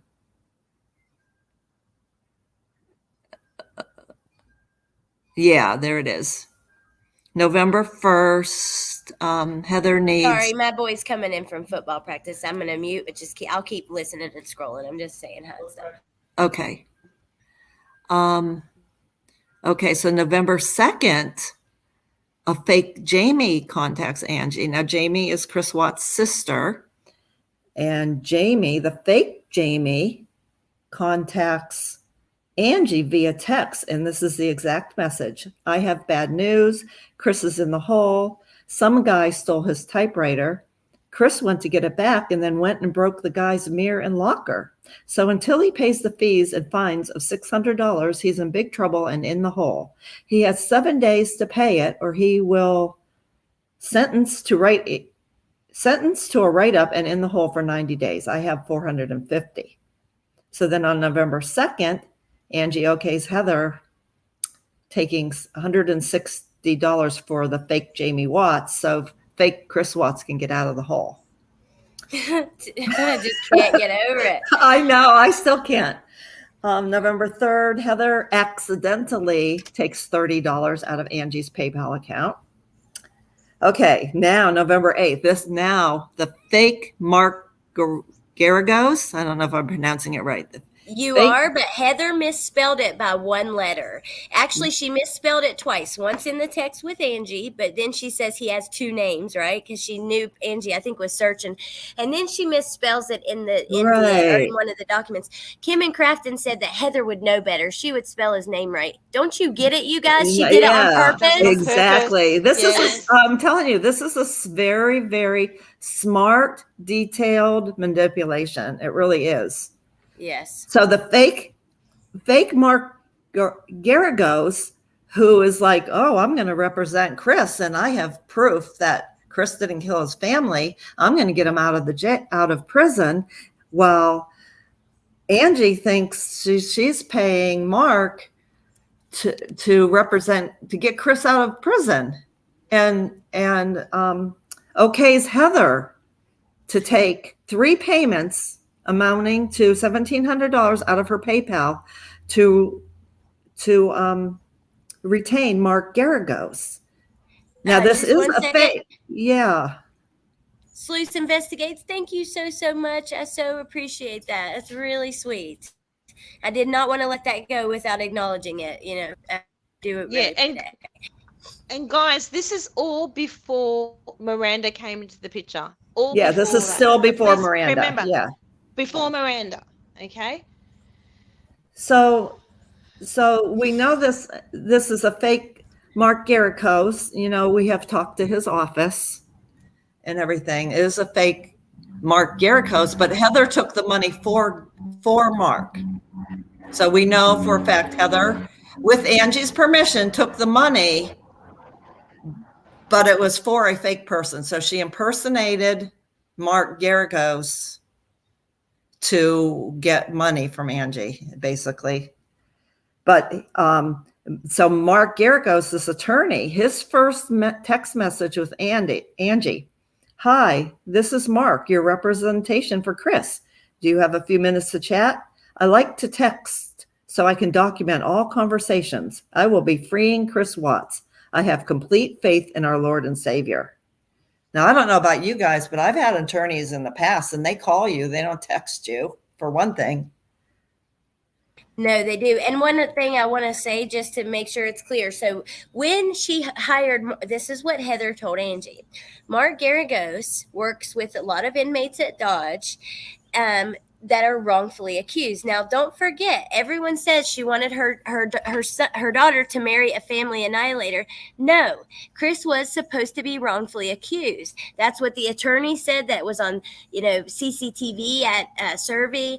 And anyway, so he was offering to represent Chris for free because it would be, $100,000 or more. But Angie had to pay legal fees. So it was like $5,000 off the bat in legal fees, those payments that you're talking about there, around $5,000. But that's what it was. So he was technically pro bono, but she was still paying, if that makes sense. Right. And he told Angie that there was footage from Survey showing and proving that Chris Watts was not the one who killed his family. That's what he told Angie. So then November 12th, the fake Mark Garagos needs more money. He needs $1,200 for a bond for Chris Watts. And Heather withdrew it with Angie's permission. A bond. Yeah, $1,200 for a bond. November 12th, now this is when the fake Chris Watts starts talking to Angie. And their first message, and he called Angie mom or mama, something like that. Mm-hmm. Right? Yeah. From the first message, hi, is this Angie? This is Chris. My lawyer, Mark, was able to get me a way to message using my tablet. This is Chris Watts. Please write me back. This is so fucked up to play with someone's head like this. And then November 12th, the fake Mark Garagos needs $500 for a sanction. I don't even know what that means. November 13th, the fake Chris Watts needs money. So Heather took $100 out for food for him. So sanction is basically like when your lawyers are asking for the other side to get punished in a way. So like for like certain, just like there's in different ways, but basically some kind of punishment, like maybe not allowing them to show a certain thing. Just that's kind of what it is. That makes no sense. It's just complete bullshit. She took advantage of someone who doesn't know the law, and especially American law. Yeah, and then this Chris calling Angie mama and all the messages. That is so, I don't know. Yeah, that's but he did that. He did that with Heather's mum too in the chat. Remember, mama. Hey, mama. He wants to call you mama. Remember, mama. Yeah, well, mama. Heather has made it very clear that she's not into religion and she doesn't really believe in that. But in all her messages with Angie, you'd be sick at how many times she said she's thinking about going to church. She wants to go to church. Blah, blah, blah, blah. A lot of God talk in her messages. Disgusting. Very interesting. So, okay. So, where we at? Late November 2021. Now, did we get to pay the food, another food? Yeah. Okay, so right here. Yeah, so this is where Miranda comes in, late November 2021. So remember now, the fake Chris Watts has been talking to Angie for a couple weeks now, and he asked Angie for pictures of her family. So Angie sends the fake Chris Watts a photo of her family. Shortly after that, now this is really sick, you guys. I don't even like saying it, but this is the truth. Angie received a message from fake Chris Watts saying that he had masturbated to her daughter Miranda's photo. Yes. Oh. Angie was like, Chris, she was disgusted, uncomfortable, and he's like, I'm sorry. What did he say? Yeah, you have all the text, so you know all that part. Yeah. Disgusting. Yeah, so some point after that, and I don't know even how this happened, but this is when the fake Chris Watts and Miranda began speaking. So this was still before Miranda was even talking to Heather. And then we get to early December, is how Heather and Miranda met. Angie would be talking to Heather on the speakerphone, and then Miranda would join in, and that's how Heather and Miranda met. Yeah. And I will say, there's a recorded call that this is not about Miranda. I just want to say, though, that it was very believable that she believed she was with Chris, because her best friend came forward with a recorded call where she says that she's so in love with Chris. He's the best, he's the best thing that's ever happened to her. Please just give him a chance. It's nothing like what you've seen on TV, blah, blah, blah, blah. Yeah. And I didn't even know that. Mm-hmm. And then when Angie recently saw Heather and Miranda, she said, when I got Miranda alone, I said, Miranda, Chris is Heather. Mark is Heather. I hope you know that was never Chris and Mark, because Miranda said Chris broke up with her. Miranda looks at her mom and says, no, Mom, Chris is Chris and Mark is Mark. Just stop with it. Don't want to talk about it. See, I'm still learning stuff too. Whoa. This just even gets crazier. Mm-hmm. So December 9th, 2021, the fake Mark needs $2,500 for legal fees. And Angie okays Heather withdrawing $2,500 for a fake attorney's legal fees. Jen Lou, there were no phone calls with Chris. It was all text. It was speakerphone with Angie. That she said that the way that Heather and Miranda first met, Angie would be on speakerphone with Heather, and then Miranda would be there and kind of join in or whatever. December 10th to 16th, Angie and Miranda fly to Vegas. The reason for the trip is they believed fake Chris Watts is going to be released from prison on December 18th. The plan was for Angie to secure an apartment in Vegas, which she did, to the tune of okaying Heather to withdraw $1,700 from her PayPal account. It was to be a place for Miranda and the fake Chris Watts to stay. During this week, Angie and Miranda stayed in this apartment, and then Angie returned home on December 16th, leaving Miranda there to wait for the fake Chris Watts release. Yes. And just prior to this trip, just prior to this trip is the first time that Heather and Miranda started exchanging their own private text messages. Now, while Angie was there, she was in Heather's home, and she did notice a witchcraft Bible in Heather's home. We're not saying nothing about all the stuff that's been put out about spells and stuff. I know from being Heather's moderator that she was into that kind of stuff. She would talk about it. She was. That's the extent of what I know. And then Angie did see a witchcraft Bible, and that's all we know. That's all we know. Yeah, all that talk, people twist it and turn it to make it sound crazy. Yeah, everything's being twisted. Everything's being twisted. And not only it, guys. Yeah, I'll just say this, because Heather's going to come around saying Angie talks to God and Roz listens to spirits, whatever. Heather would walk around with a spirit box, hearing EVPs and stuff like that. So, we even got together as a team to send her a gift of stuff like that, because that's what she wanted. That's what she is really into the paranormal stuff. So before she starts sprouting that stuff, so you guys know, there is text messages that says that Heather spoke with Shanann in a dream and told her to do something. I think you guys got that text message. And also she concocted the story that I spoke to Shanann and she told me to betray her, and I did. That never happened. That is a imagination of Miss Heather. Yes. I saw the text message to Angie saying that. I go, no, I sent it to I sent it to MIB because there was some stuff in here that was disturbing, and I had to go to law enforcement. I do want to add before I forget this. After she leaves. You say leaves Miranda there, waiting for fake Chris Watts release. Now you'll see what happens to lead them to not talking, but I want to say, when Angie and I when she started telling me about some of this, I had to convince her that she was being scammed. She would message me and say, hey, Allie, how are you this morning? I called Dodge. Chris didn't get out today. well, I don't know what's going on, or called Dodge again today. Still didn't get out. I don't know what the heck. I can't get a hold of anybody. And I'm like, Angie, I am so sorry to tell you this, but you are being scammed. I had to convince her by going through all of her records and stuff myself. When I came out with my first video, I knew what I was talking. We had already been through all of this. This is just a way more detailed, way better version of things. But yeah. Okay.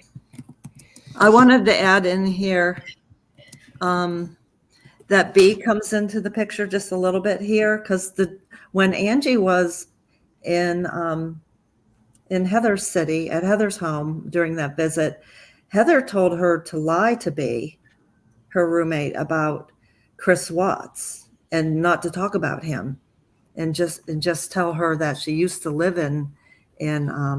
she used to live there, and that's how she knows Heather. Because see, remember what we said earlier, that Heather would tell us that B didn't like the whole Chris Watts thing, and she couldn't know about it. She told us the same. Yeah. It was all secret from B. So Angie wasn't allowed to talk about Chris Watts. The whole reason for her being there, her and Miranda, that Angie wasn't allowed to speak to that about B. And Angie did meet B. That's another reason we know B is like a real person. Oh, I didn't even know she met her. Yes. Yeah, I found that out recently. December 12th, 2021. Heather needs $100. This is during the time Angie was there. And so she withdraws $100 while Angie was there. Okay, so then Angie gets home. And so between December 17th and 25th, 2021, Angie would talk to her daughter a bit. And then all of a sudden, Miranda claimed to have broken her phone and the contact ended, which Angie thought was really weird because Miranda had an OtterBox and said she was like extremely careful with her phone. December 18th, fake Chris Watts does not get out of prison like the fake Mark said he would. And Angie said that she kept being told, oh, next week. December 19th, the fake Chris Watts, who didn't get out of prison, needs $200 for food. Then December 20th, now this part's really confusing. Heather and Miranda now need money. So keep in mind, Angie's back home, and Heather and Miranda are still there. And at this point, nobody knows Heather and Miranda are a couple, because Miranda's supposedly still waiting for Chris to get out of prison. But Heather and Miranda contacted Angie needing money, first for a phone, then for rent and food, then for a clunker car for Miranda. And the total was $2,957.55. That was taken out of Angie's PayPal account without authorization. Yes. So the only $700 Angie had said Heather could take, and the rest was taken out without her consent. So this is.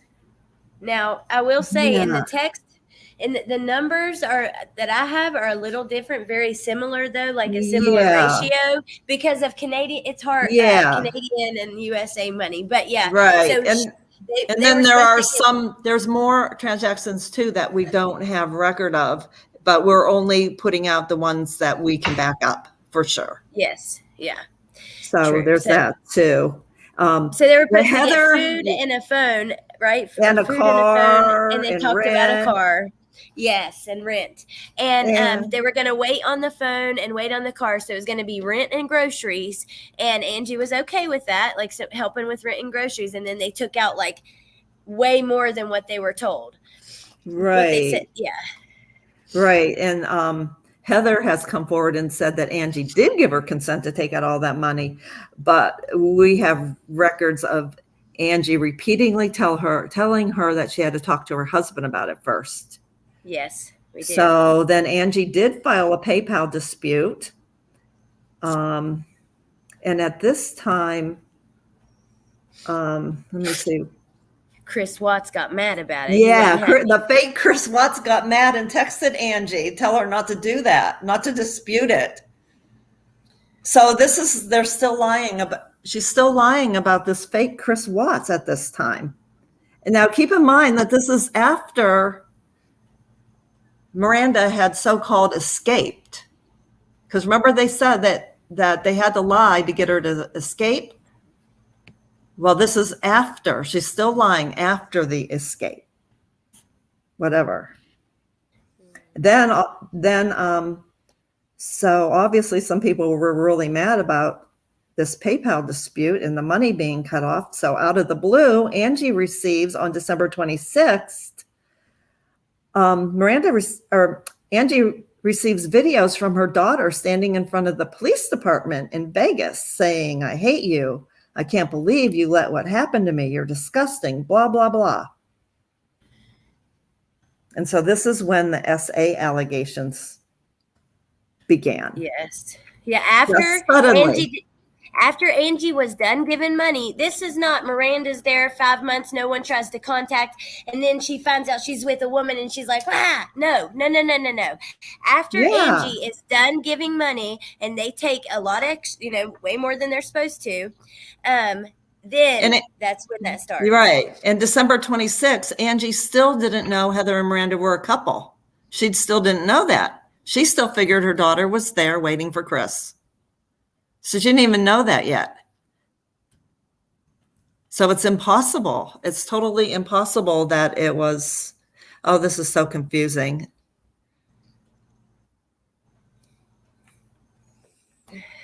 It's impossible that she escaped because of why they said. It is. And like in that one video, they contradicted it. Heather says that she doesn't know that that happened to her till they're in person in Vegas, and they immediately go report it. But then at the end of the live, they're like, was there money taken? Were there lies? Sure. But you got to do what you got to do to get out of a bad situation. Bullshit. No. Now, the money was hard for us to get completely get a total of. And this, and all the more is going to continue to come out, but that is because it changes daily. The conversion from Canadian to US, it changes daily. Plus, y'all saw some of it was gifts, and you'll see more in the text. Some of it was for her to have. So, yeah. So then, thank you, Brittany. Wait, Janet and Ross, I know Cher said that she would love for you guys to come on her channel sometime. Okay, really cool. I could arrange that. That'd be awesome. Yeah, no worries. So gotta work it on Aussie time, guys. Aussie time. Okay. We're very close. We're very close to the end of this timeline. But December 2021, January 22, Heather's mother came forward and say that Miranda lived with her for a period of a month. This was allegedly because Heather's roommate, B, was still in Heather's home and was in the process of moving out. Remember, according to Heather's team, the two of them slept together. Also during this time, Miranda confided in her mother that after B moved out and the two of them were together, Heather continued to go to B's new place and spend one night a week there. So I don't know what that's all about. It's fishy to me. That's all I'm going to say about that. And this is this is all stuff that we can back up. Granny says mine too. Yeah, that would be awesome. I think awareness is a good thing. And Jess, I so appreciate you supporting us in this. It means a lot to me. All of you guys, I do. Criminality, I know. But now don't forget, he was innocent. Innocent, quote unquote. Yeah, scroll down in the timeline a bit, Allie. Okay, one second. Yeah, Angie has lots of legal help right now. Yeah, there's a lot. Yeah, there's some stuff. There's stuff happening. Yeah, it's just been real confusing because of the two different countries. Yeah, so scroll down to this is when you first really came into the picture, Allie, when Angie confided in you, and because Angie was still very much a believer in Chris Watts' innocence and all that. Yeah. She literally, like it says, she began to convince Angie. I'm like, this makes no sense. I'm like, for one, soon as she told me that Mark Garagos and that he was doing it pro bono and working with inmates in Wisconsin, and I'm like, wait a minute, but his trial's in Colorado, and also he's not Mark Garagos. I looked it up; he was not licensed in any of those states. I'm like, this is BS. And then she still didn't believe me. Like I said, it took quite a while. She had a lot of faith in this. She just thought they had just cut her out, out of it pretty much, but it was still happening, and she very much believed it for a long time. Yeah. So I just put a section called Revelation, which is down at the bottom of your screen here. You just Heather claims that she lied about all of the Chris Watts stuff to help Miranda escape the farm. She is referring here to all of the years of abuse Miranda allegedly suffered at the hands of her family. However, according to Heather and Miranda, they didn't learn about the abuse until January 2022, after Miranda was already in Vegas. So that right there is fishy. Hi, I just want to give a shout out to Chris Myers. He's been a long time member of a couple of my Facebook groups. Hi, Chris. He's great. Okay. January 2, the fake Chris Watts, Heather, and Miranda need money. And Angie okays Heather withdrawing $1,200 for fake Chris Watts for him and for Miranda's birthday. And then January 2nd is when Heather and Miranda begin their SA allegations. They go public with their serious fake SA allegations.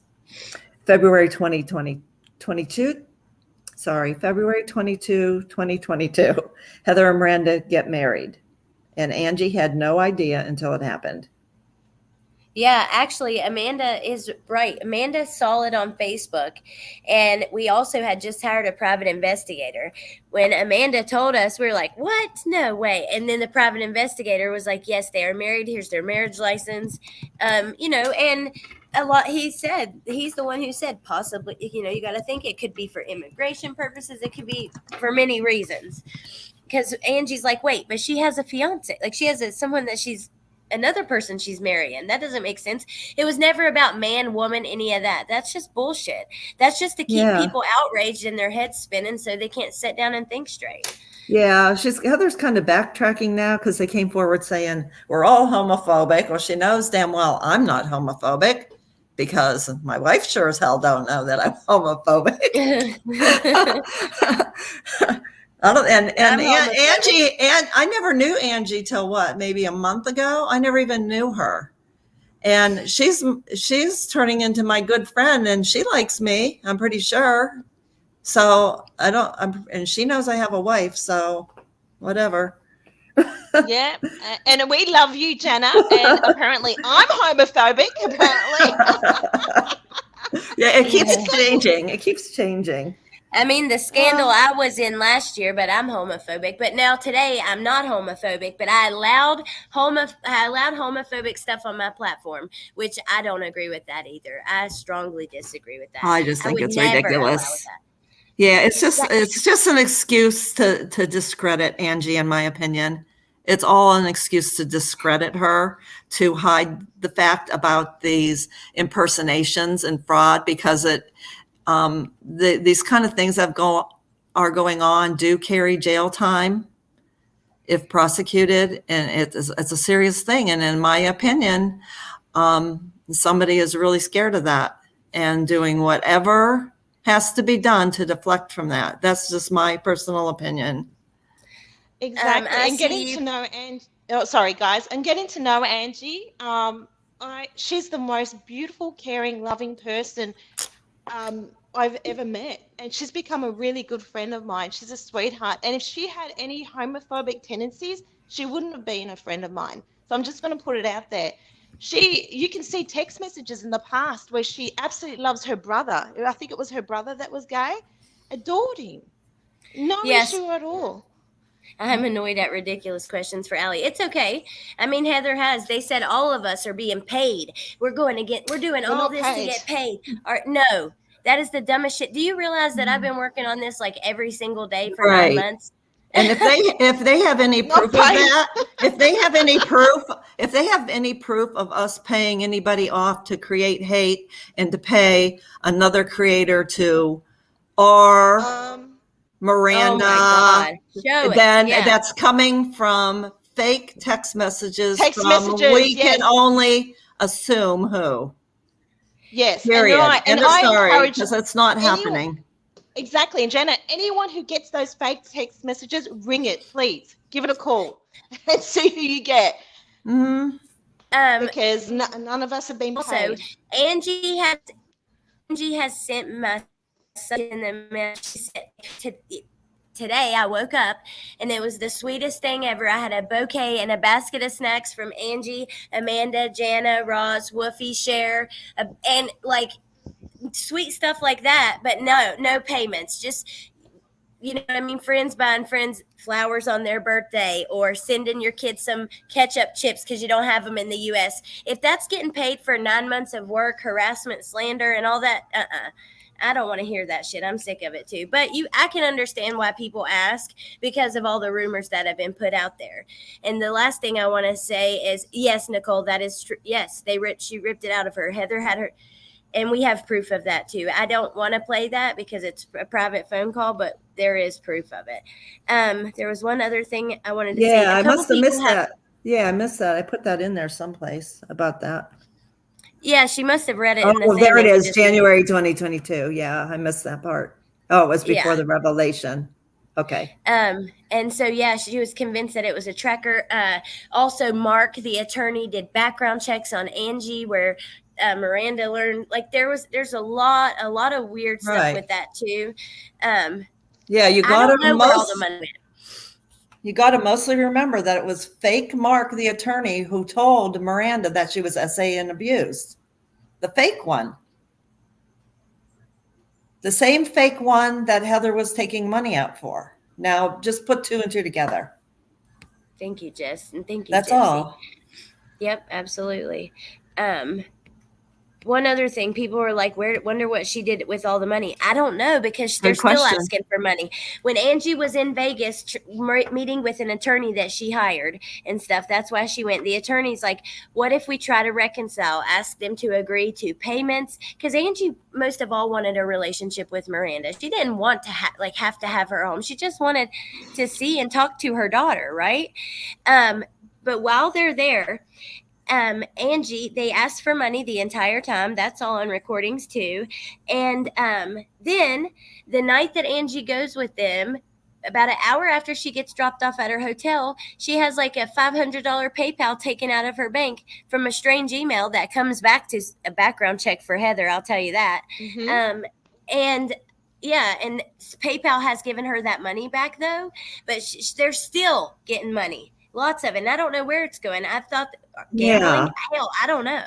Yeah, this is the timeline, February, March, where Amanda and Angie start meeting and they make 2 trips out to Vegas. And that one trip, the second trip. Thank you, Brittany. Yeah. And they had set it up so Angie and Miranda were supposed to spend a nice day together, like to reconcile and spend the day alone together. But Heather just showed up like abruptly, like out of the blue. So wouldn't let Miranda be alone with her mother. But so Heather tagged along that entire day. And then the next day, Miranda is demanding $150 from her mom, saying that because she hung out with her for the day, she missed making money from her Instacart job. Note, Miranda can't legally work in the U.S. yet, but she was working under Heather's name. And Angie refused to give Miranda money for spending time with her own daughter. And Miranda and Heather got very angry and started harassing and calling Amanda and Angie and even the hotel where they were staying over and over, and even had armed security guards come pound on their door this day. Yeah. So this is the day that Heather shows up at the hotel where she's not supposed to if she has this fake PPO against Amanda. So why is she going to the hotel? And this is where Heather's blasting all over YouTube the awful picture of Amanda shaking her finger in front of Heather's face. Well, of course, She wasn't supposed to be there. And she had been continuously harassing them and telling the hotel security that Amanda was holding Angie hostage in the hotel room and wouldn't let Angie use her phone because Angie wasn't going to give this $150 over. This is just, oh my God, you guys, this is so crazy. It is. Coco, yes, she lived off the farm. And I know it was said it's not important, but to me it is. When you're saying she had to escape because she was being, this was happening all the time. She didn't live there a lot of her adulthood. She had her own place or lived with other people. And her brother lives a couple of hours away. I do think that's important with the claims that are made. And Dare to Be Different, I know some lovely Wiccan people too. We were not saying that at all. Just that they have brought the magic part into this publicly. But just keep remembering that Heather and Miranda didn't come out with even finding out about the SA stuff until like January 2022. This is after Heather is saying she had to get Miranda to escape the farm from that. She didn't even know then. Yeah, it was all made up later.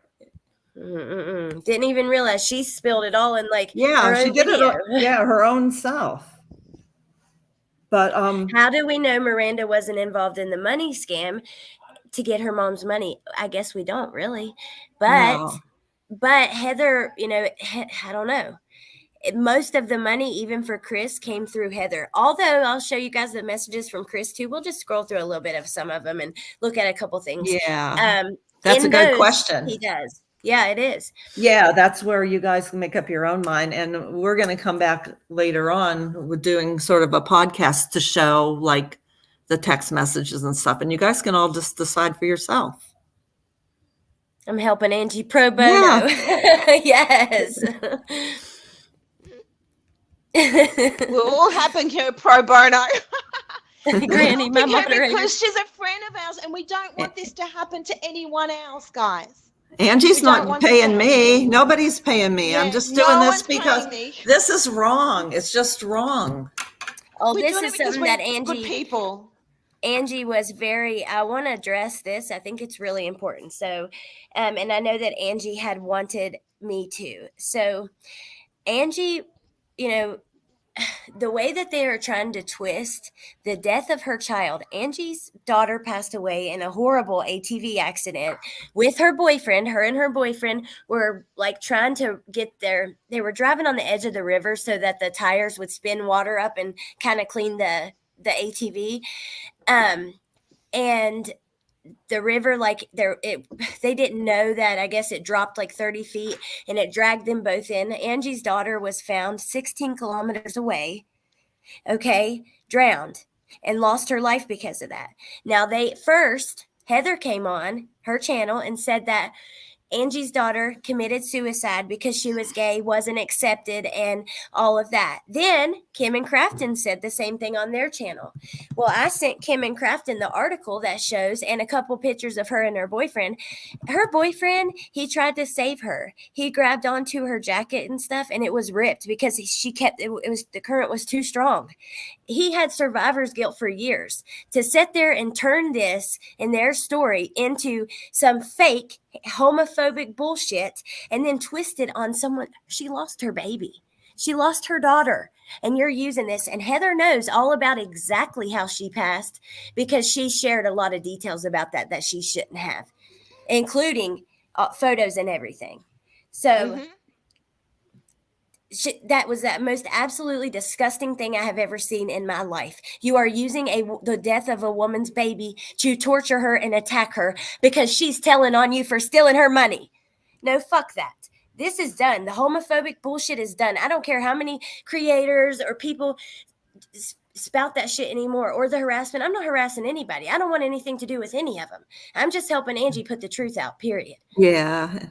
And all the sick somebody's going to die stuff, all that. And Angie getting messages saying that one of them did away with themselves, and so the other one was upset, so did away with themselves, and they were in the hospital, and then we're calling the hospital and it's not even true. Like, who's sending that to Angie?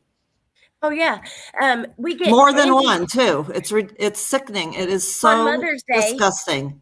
Mother's Day morning, Angie calls me crying. Somebody messaged me and said there was a suicide at Miranda's house. They told me I should call law enforcement. I said, no, don't do that. I'm going to call Heather's phone. Heather's like, oh, we're fine.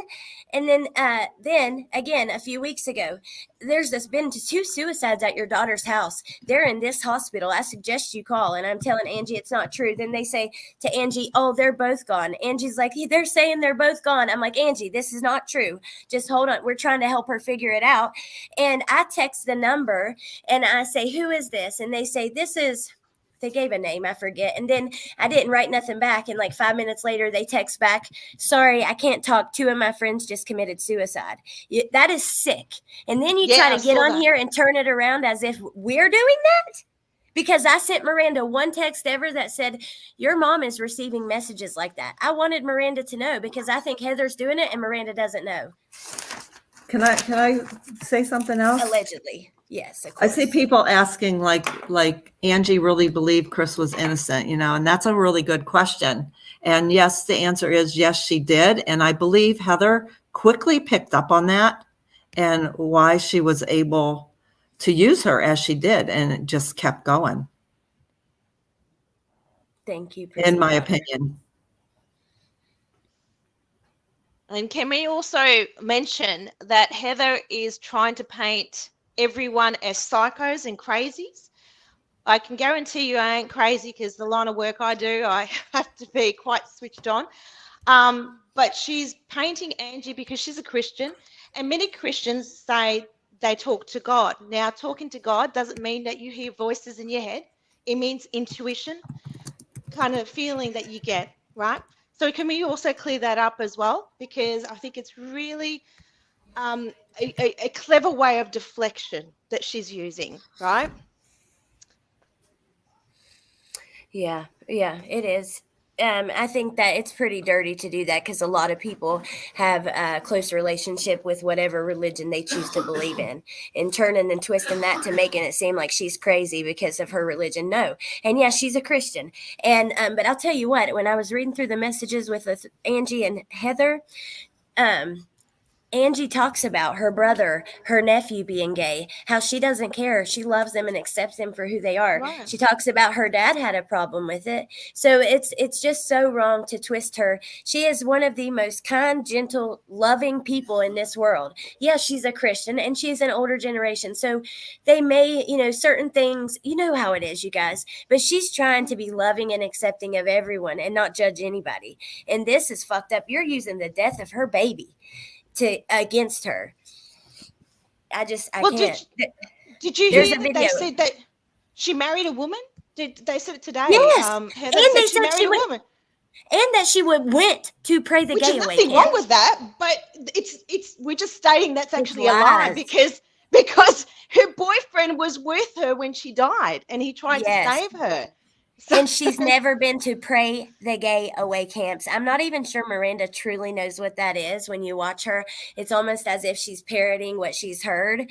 But those camps are absolutely disgusting and disgraceful, but that never happened. It's just lies.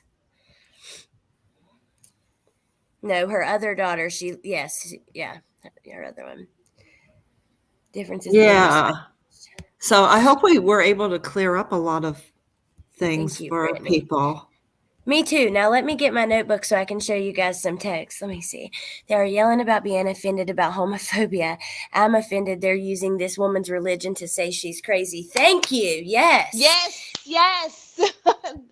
100%. You're perfect. Angie is the one who's been scammed. Okay, let me go get my notebook. I left it outside. Yes, they're very hypocritical. Well, that's saying that all Christians are crazy, and how many are in here are Christians, and it's not like the witchcraft stuff. We're not saying that all witches are bad. We at all. You've got good witches, you've got bad witches, you've got good Christians. Yeah, only if you're using it to do bad stuff, to do curses and shit like that. Yeah, exactly. But there is no homophobia in this at all. I mean, God. Okay, so Ah, now I want to share. I'm going to start with Heather and Angie. So we had Angie go to, because I got screenshots at first, that wasn't good enough. I had Angie get up and film on her phone, her scrolling through on the other phone, like on her phone or tablet, because she has iMessages, so they're on both, showing that they were real messages. And still, it was edited. So we went and got every message. I mean, there's 1,800 pages with her and Heather. Yes, she did ask Heather for her money back on a lot of the things that she loaned her. Yeah. Sorry, I was reading that chat. Okay, we'll start with that, and then I got some pages specifically that I want you guys to look at. Now, hold on. Let me make sure there's nothing where I want to pull it up.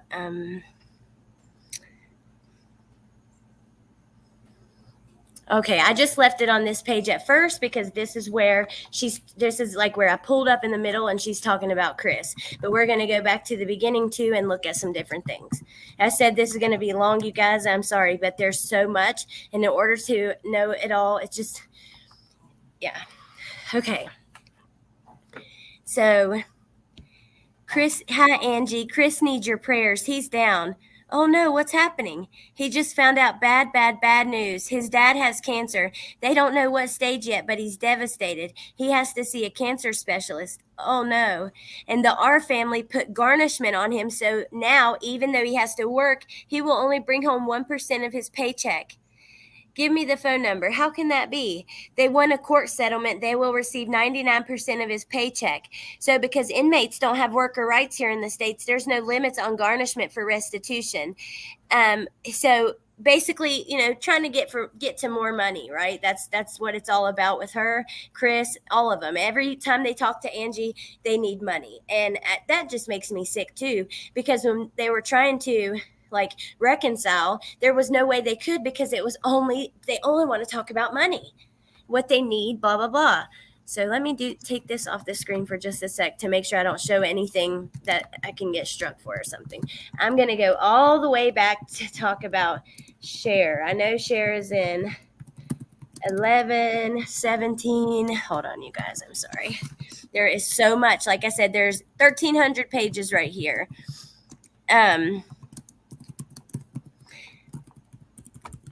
And I'm going to show this just to show you it's her dog. So those of you who know her, you are not going to sit here and say, I'm not going to show that she sent pictures of herself too, but I won't do that. Show those because she might strike me. But let's see. Pictures of her dogs. 11 and 17. Her food. Can I see a picture of you and your family? Look. This is us and our beautiful girl. That's my husband, Daryl. Oh, the doggy is with his mama. Your family's beautiful. Let's see. Then Heather, why are you such a nice person? I'm lucky to call you a friend. Let's see. It's not far into their messages where she starts talking about crap about other YouTubers and let's see, there's my name. Allie, not to interrupt, but this is important. Ross is getting fake text messages as we speak. Yeah. Oh my God. What are they saying? It's advertisements for jobs and stuff. And she's done this last time. Well, allegedly, she used a Korean number and pretended to be a Korean lady, and it happens every time I expose her. Every time I get this. It's coincidental. I'm getting them now and blocking them. So this is how my God. Crazy. I mean, I spoke with the constable, the police, and I showed them all the messages, and they just went, this lady is nuts. And they told me right now, you need to contact the e-safety commissioner. She's done identity theft. She's done quite a few things. She sent me that horrible message. I had to report it to the government, and they are onto her. So I would strongly suggest Heather to stop sending fake text messages, because Australia actually takes this quite seriously. So there we go. Jess, I'm so happy that you're going to be covering it too. I think that's really awesome. That's so cool, because the awareness that will bring is really, really good. Okay, so I can't believe that. I'm sorry, Roz. I'm sorry. I know it's bullshit. She's just trying to scare you and taunt you. Okay, yeah, so here's that's her MO, trying to scare people. Yeah, they're fake. Because in Australia, it's very hard to send fake text messages to your actual phone. So she uses WhatsApp. But we're going to say allegedly, because we don't know 100% it's her. Right. But it's right. coincidental, right? Coincidental. So Absolutely. Well, here she starts talking about Cher. She just says Cher's bothering her. She says that she's lying about stuff, and then that Cher's evil. And then we go to, I'm going to go to the money and stuff. There's so many. We couldn't possibly go through all of it, but I want to show you guys a few of them, right? But first, I want to show you what all she said on here about YouTube and stuff. She talks about the Britney stuff, which I don't know a whole ton about. Did I skip it? I think 17. Okay, yeah. Then it's Cher was in a chat bashing me hard. Cher's bashing me right now. Let's see. And I keep going just because it takes, there are a few in here. She got her package. She sent her a goodie box.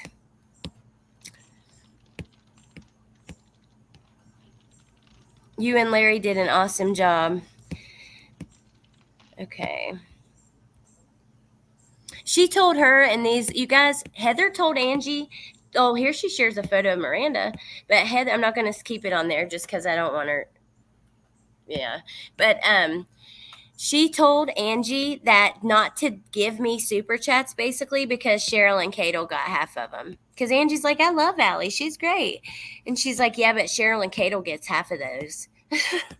Like, what are you talking about?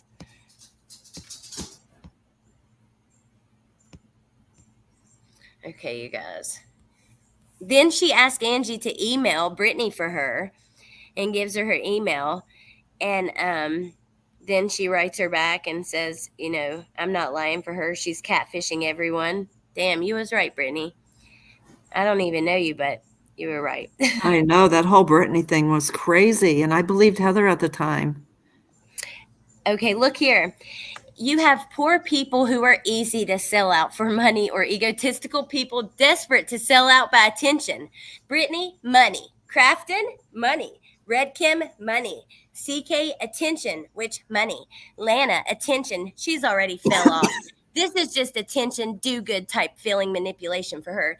KK, attention, money. Mandy C, attention, money. Robbie, attention, money. J for J, attention, bigger picture TV show, movie, etc. All these people have desperate needs. I know now why Britt has attacked me so hard. They are being paid to cover up for NK. Oh my God. Larry and I figured it out early this morning. Oh my God. It's just unbelievable to me. Which then we get it. Cher has the other ones that I've already sent her that were in here. So let me stop my screen share for a minute and go to some of the money things with Heather and then Chris. So hold on, we'll do this. But agreed on a few of them. Oh, okay, let's see.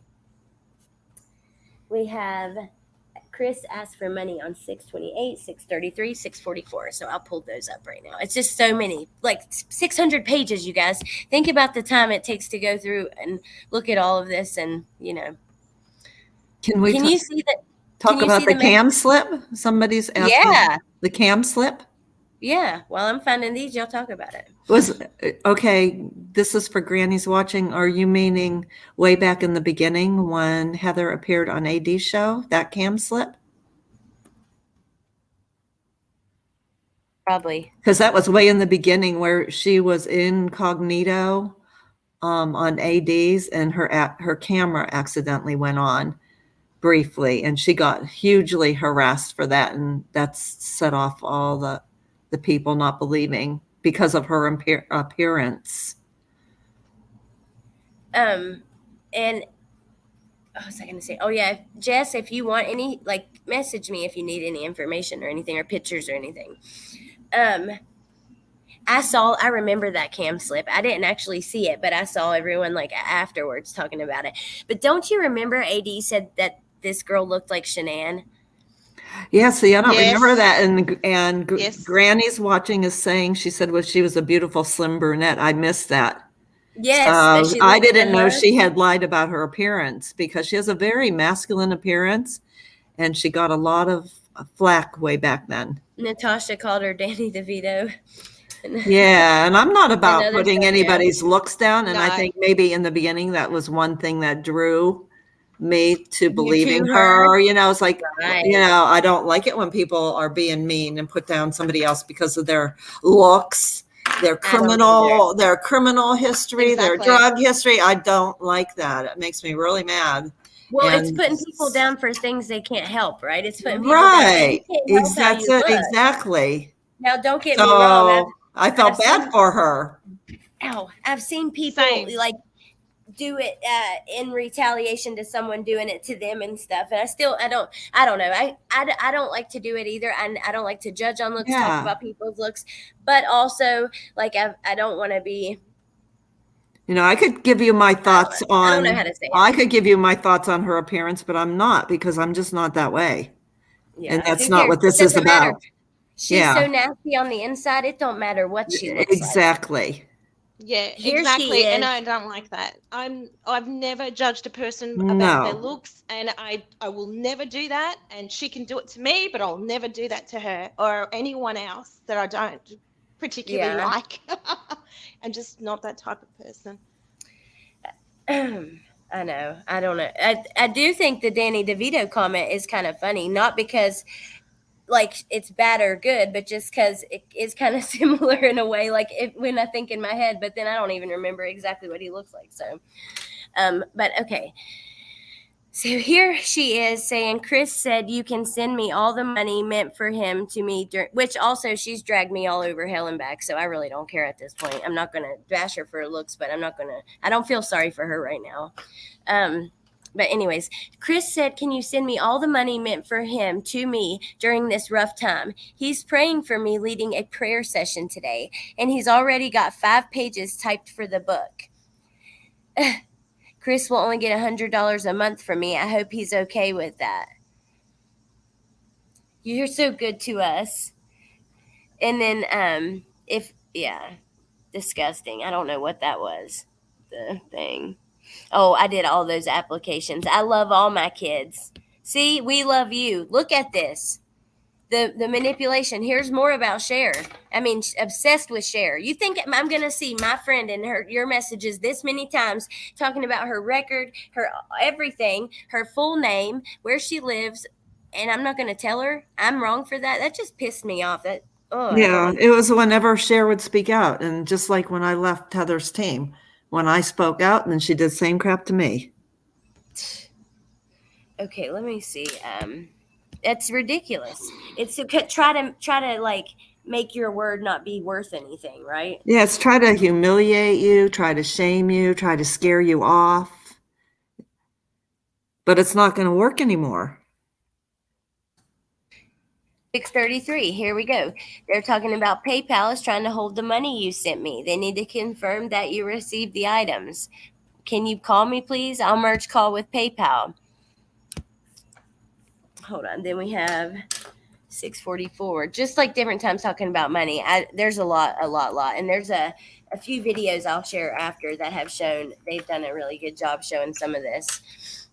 I wanted to add in too that another reason I knew for sure that Heather's phone calls with Chris Watts were fake was that when the script came out and people were accusing her of the calls being fake, she was harassed to present her phone records, and she didn't at first, but then one day she did, and she posted it just briefly.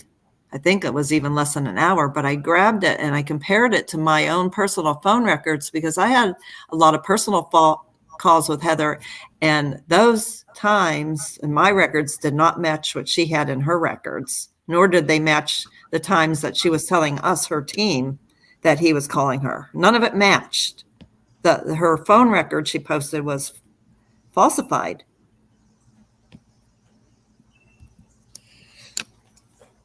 So remember in the story, we were talking about her needing a phone, a car, and all of that. This is kind of where that starts. This is when Miranda is in Vegas, waiting on Chris to get out in that apartment, not at Heather's yet. Now, that's why she needs help with rent, even though they still are saying they need help with rent. Let me show you. I've lost my notepad or my messages. There they are. 13. This is when they stop talking. Okay, this is when Angie clearly is done giving money. Let me show you guys. Okay, Heather, I forgot your PayPal password.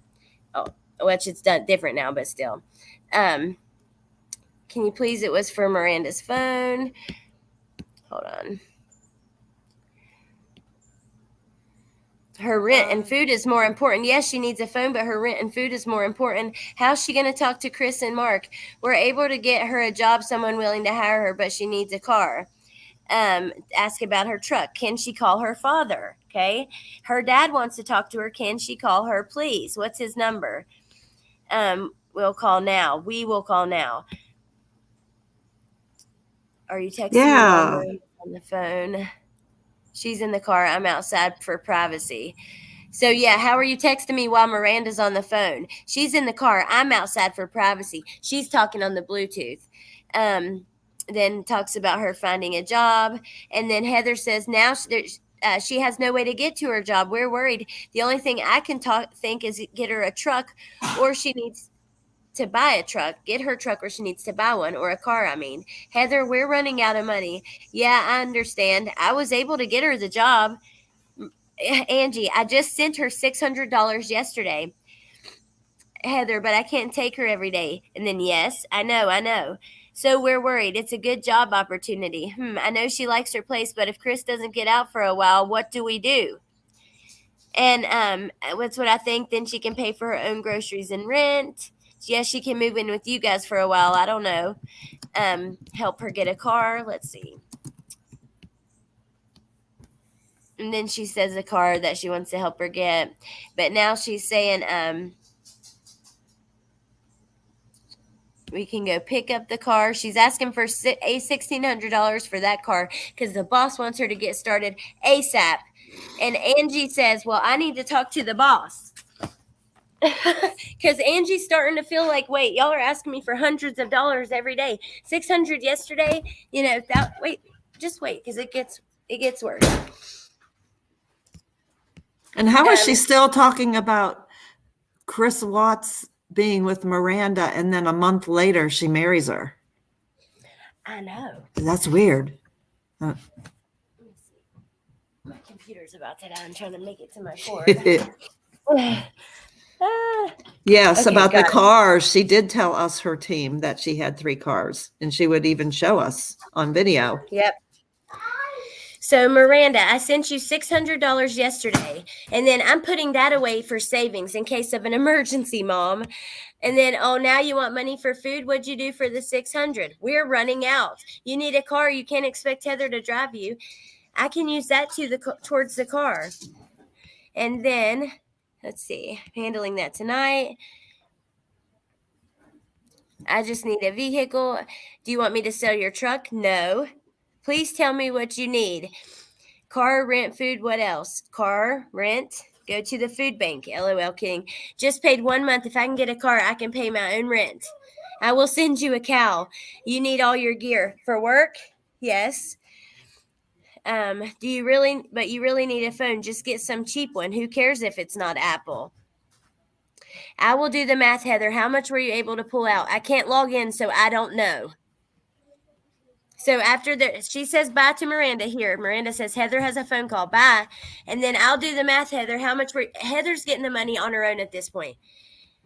Heather says $2,100. $1,700 for rent, the rest for groceries. $3,000 for Canadian, if not more. I don't know the conversion rate. Yeah, you sent Chris $200. Well, that cost me $320. Yes, he already got that.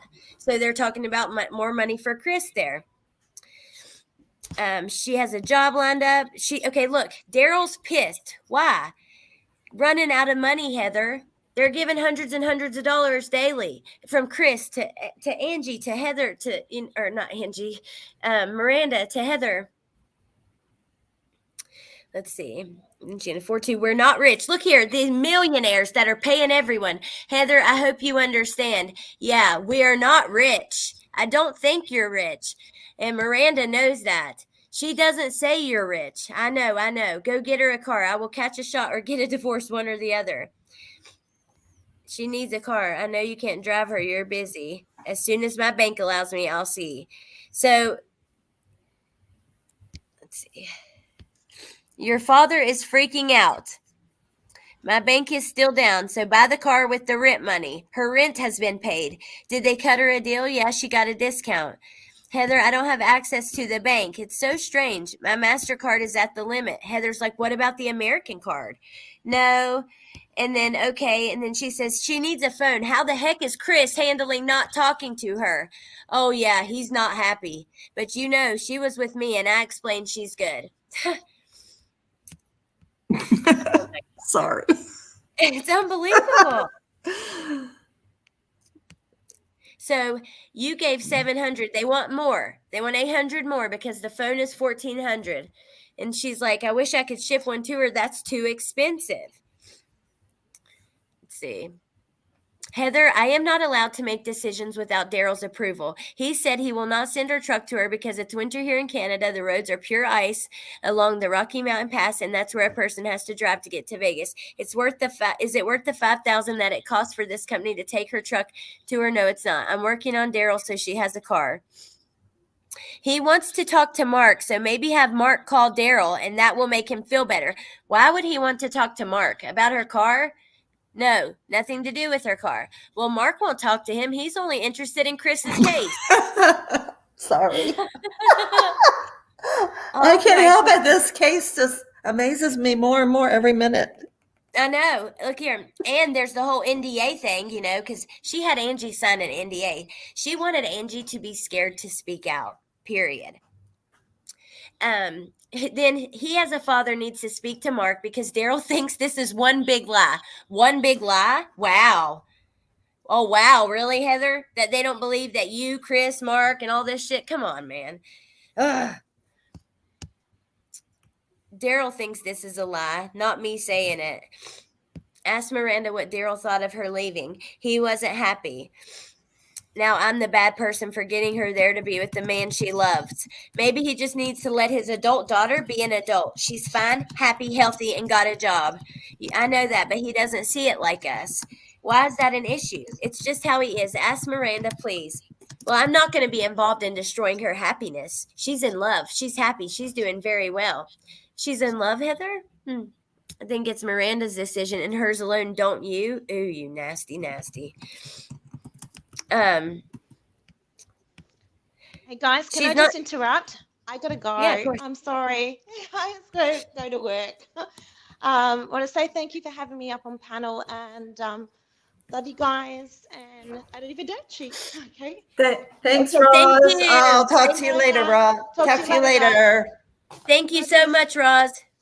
We love you. Bye. Love you. Bye. Okay, let's see. I'm trying, Heather, my best to have Miranda the car and the phone. Angie was busting her ass to get her whatever she needed. How fucked up. And because it wasn't enough. I'm getting more mad. Every time I look at this, I get pissed, y'all. I can't help it. Look, I'm going to say this. Miranda loves Chris. He loves her.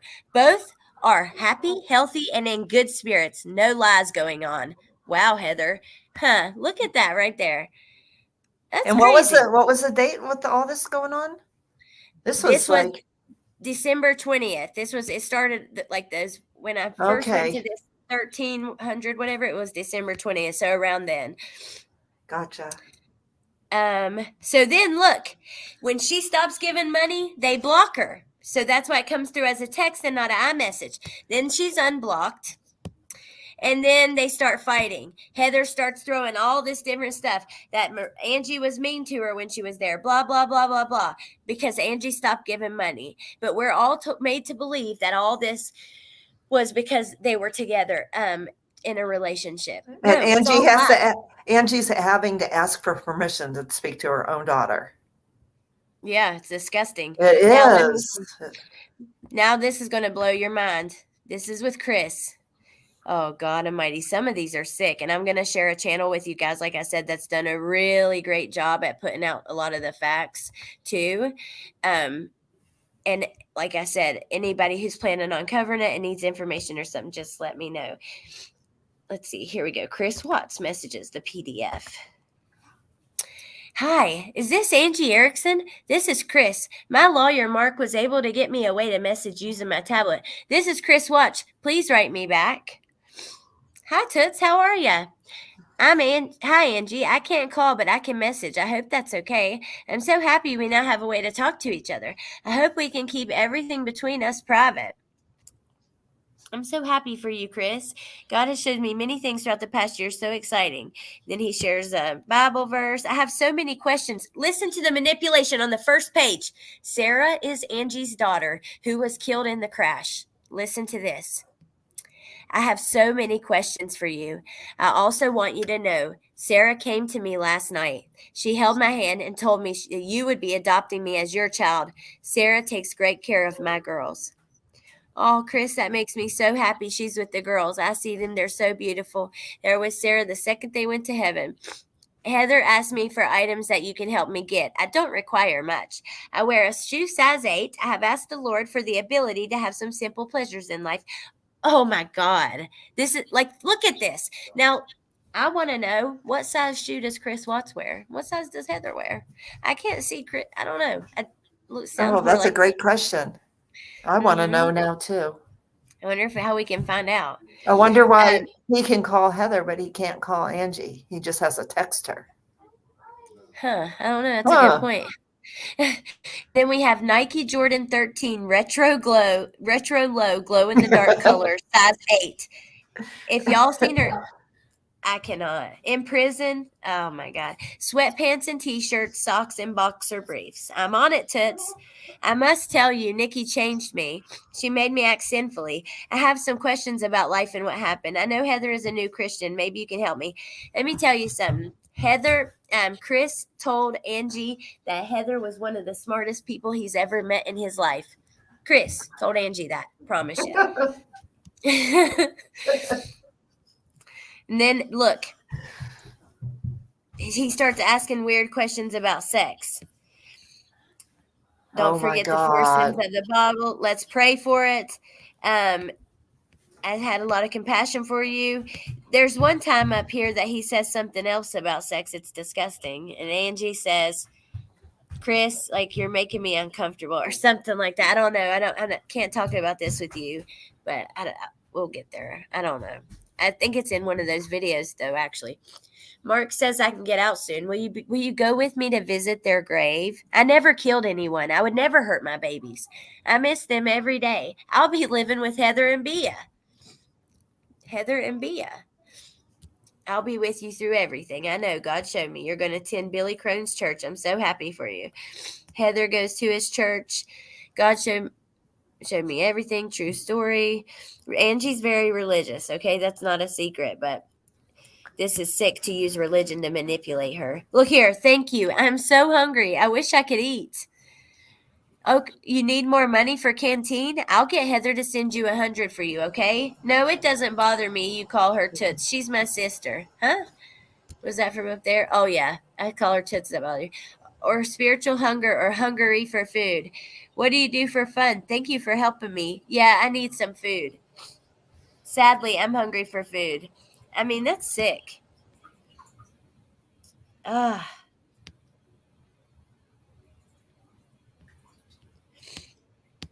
can't even see the chat, you guys. I'm just trying to look at some of these. Have you read the Bible yet today? What portion are you doing? And somebody is asking, how do we know she really works for the casino? I don't know. I don't. And that's another lie. They said that someone was like holding signs at their house in their work. That's not true. Prove it. It's a fucking lie. That's not true. That is not true. Prove it.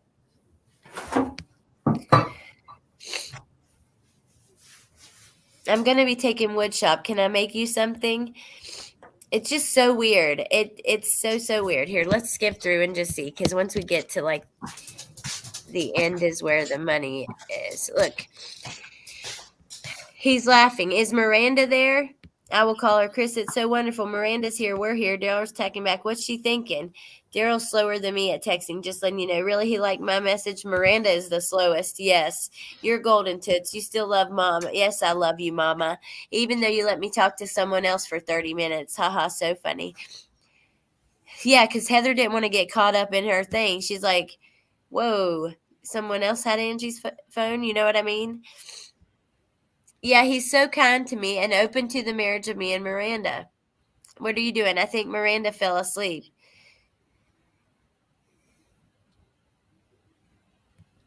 If you and Pops could read it, thank you and God bless. I love you. You may not understand how someone could get fooled into this or whatever, but that's fine. But you have to see the very clear emotional manipulation that happened here through all of the people that were messaging Angie, which all lead back to, allegedly, in my opinion, either Heather or she had to have some help, somebody helping her. But Allie, Amanda's wanting to know if you need the page number about Chris Watts selling his kidney for. Yeah, where sure. she. Yes. Wait, is that with Heather or is that that's with Heather, right?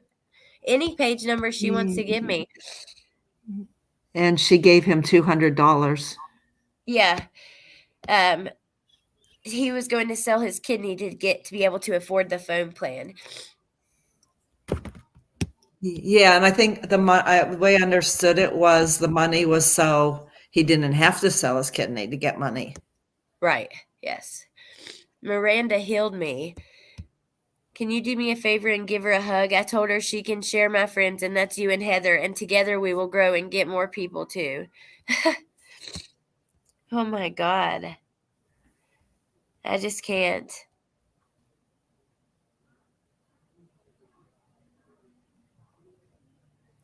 I could die in January. Where's your faith? Blah, blah, blah. I'd really like to know. F that, you're not dying. I've always had faith. You are the one who turned today and let the devil sway you, Mama. Because what? I don't know what this is in reference to. I think maybe she didn't give them money.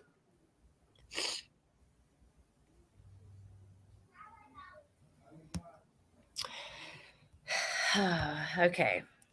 While I wait for that, I want to share too some of Mark's. I'm gonna put out. I gotta find like the most important, juiciest, best parts, and I'll put those out in little posts and stuff. Because it's hard. There's thousands of pages. There's no way, but you can't fake this. Okay, this is not photoshopped or what the fuck ever that they said. No, there's way too much. Now we've got black market organ sales are done. I know, Jen. Yeah. Okay, let's look at Mark's and then maybe we'll come back. Well, I know that Jess and Cher wanted to talk about this, and we can put out little videos or post and different things too, because I don't know what else. It's hard. There's so much here to really go through the messages. I need to do other videos, but here we go. So here's Mark. This is the lawyer, okay? When you get in, I want you to expect a lot of filming. We're going to make a big documentary. Yeah, Miranda told me. That's exciting. I'm going to have Miranda help me out today. Let's see. Oh, this is when she was trying to get a hold of Miranda and she was worried. And then the lawyer was like, I speak to her daily. She's fine. She doesn't want anything to do with you. She's like, it's not like her to not call us. I'm not even sure you're Mark. Who knows? I'm done speaking with you. Do whatever you need to. You think Mark Garagos is arguing with somebody like this, a high-powered attorney? Yeah. Go back and forth with you. She is fine. It's crazy. Yeah, but as soon as Angie started suspecting something was up and that she was being lied to, that's when all the abuse allegations started coming out. Yep, absolutely. Okay, Amanda said page 805. On whose? Heather's? She made my life a living hell. Yeah, I don't know. She just said page 805. Okay, I think it's in Heather's. Okay. There's messages where, I can't wait to show you guys some of this stuff. It's just gonna take me some time to get it all organized. Okay, 8:05 in.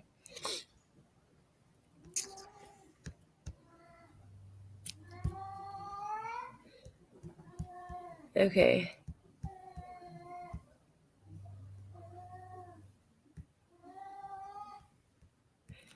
He was ready to sell it. Okay, here we go, you guys.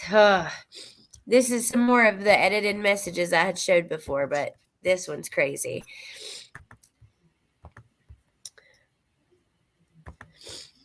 We've been on here for quite a while. Yeah, so there's still so much more. I know, it's so crazy. It's free. Don't be trifling. Okay, listen to this. So Chris may sell his kidney. And then she says, he says he's hard up. They may have a program where if you donate a kidney, you get $50 in food credit. So he says he's going to donate it in exchange for the food program. And the shocked face. Oh, and then he's not selling his kidney. I'll help him. You go take money for him, please. How much, Mom? $200. Okay. He says, thank you. I told him he's crazy not to do that. And $200 at the end of the month, too. Look here, $200 more at the end of the month. Okay. I'll help him. God told me that. He needs his body parts. Oh, my God. I can't even do this. He was ready to sell it. Good Lord, he's a crazy man. No, the shit you come up with. Who's crazy? The shit you come up with, Heather. Ask him about our visit.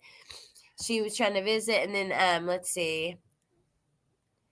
He's going to call me right back in like 5. He says, don't go nowhere, Mom.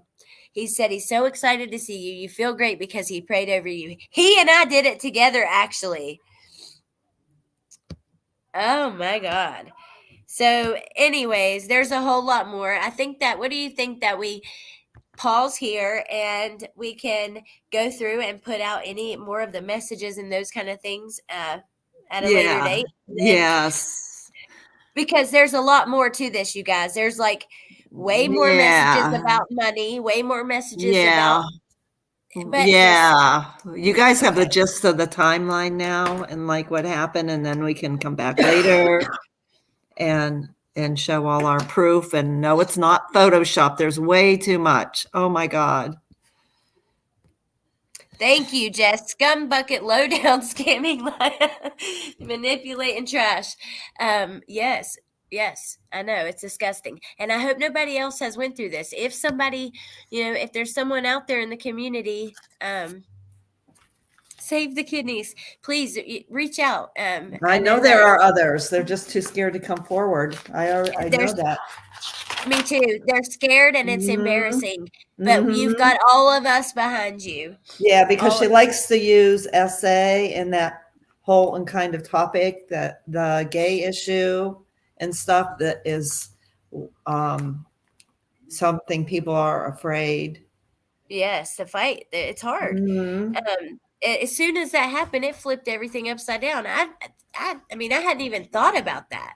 And then I'm sitting there the next day, I see Kim and Crafton go live. And before their live starts, at the top, they have a something pinned for LGBTQ. And I'm like, oh, fuck. She's very good at playing people against each other.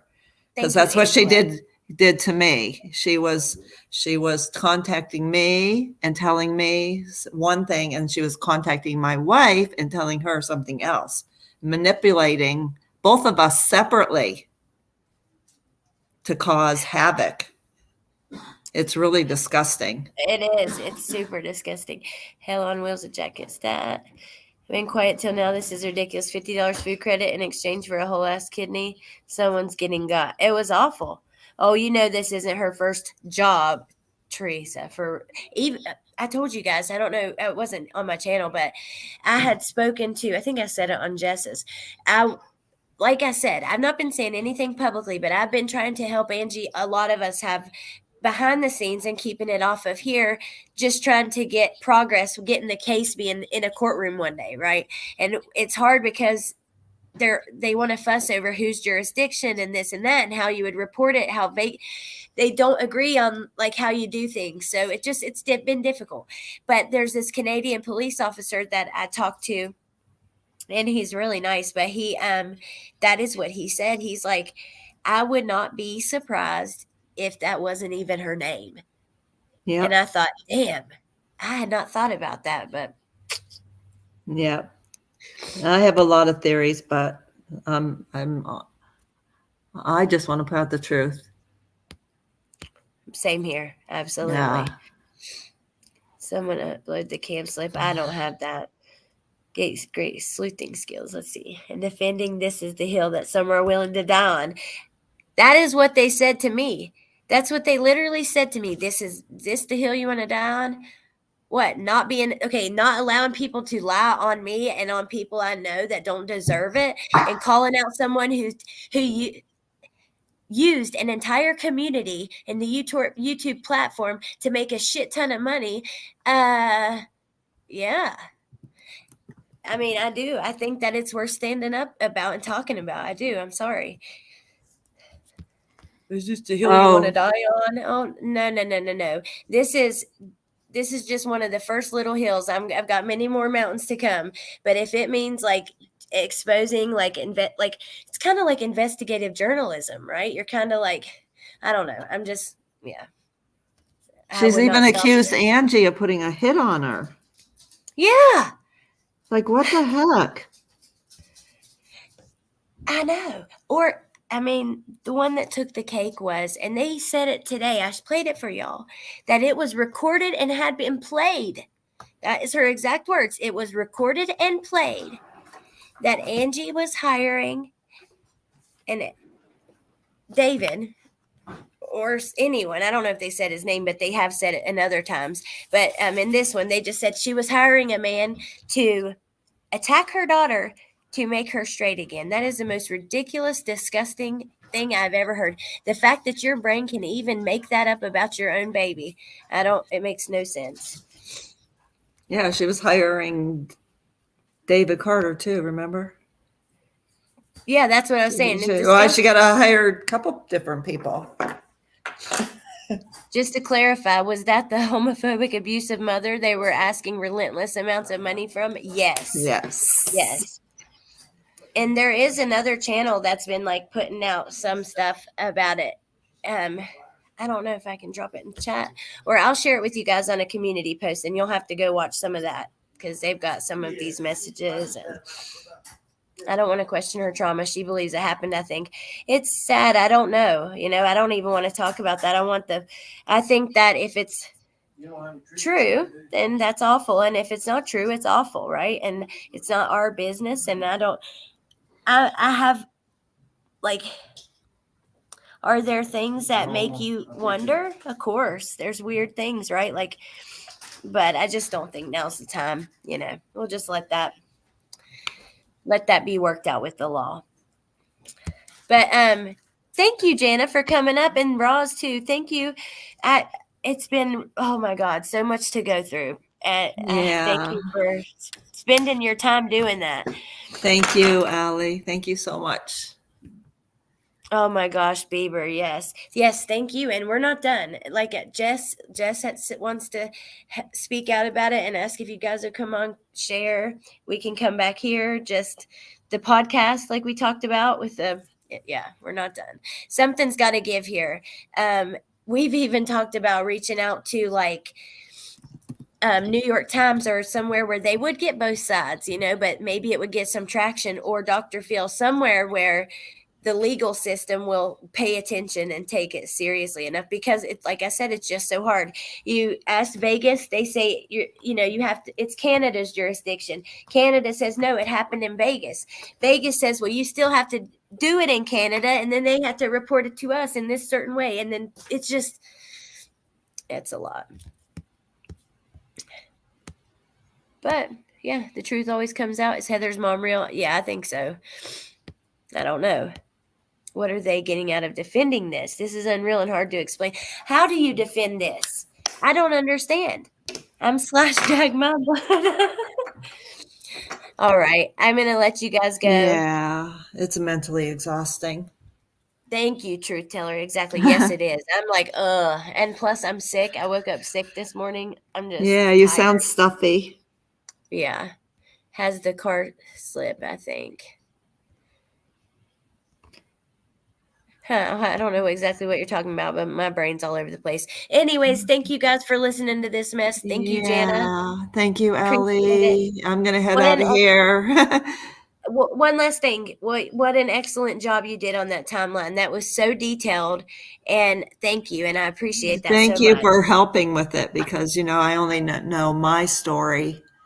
So took a team to get it all put together. And there's still more.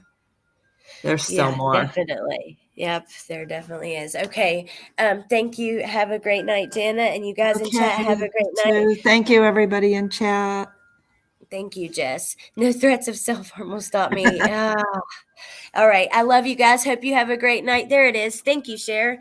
That channel has lots of other information, receipts, videos, recordings, everything. I need to go check that channel out too. Cher, I can't wait to see what you have to say on all of this too. I've been waiting and waiting. Yeah, because I'm not real too familiar with Cher's part in this, other than I've seen the text with her name being thrown out, and then all the bullying that she's received from Heather, which is so ridiculous. I know. Cher's a good, that comment. Oh, Summer Wells is drying up. Bitch, Summer Wells is a 5-year-old missing baby. That's just, I can't. It's like, you really think that's what this is about? Really? Are you that shallow? That's what Summer Wells means to you? Just because it got attention? Because that pissed me off. I cannot believe she said that. Notice how she's making it about everything, like a ton of things, everything but except for what's really going on. Yeah, exactly. I love you too, Incognito Gypsy. I like to panel with all of you too. Yeah, me too. I'm definitely down. Okay, I'll let you guys go. Keep your kidneys healthy. Jess will be live about it in the morning and share very soon. So yeah, you guys have a great night and I'll see you soon. Thank you so much. Bye-bye.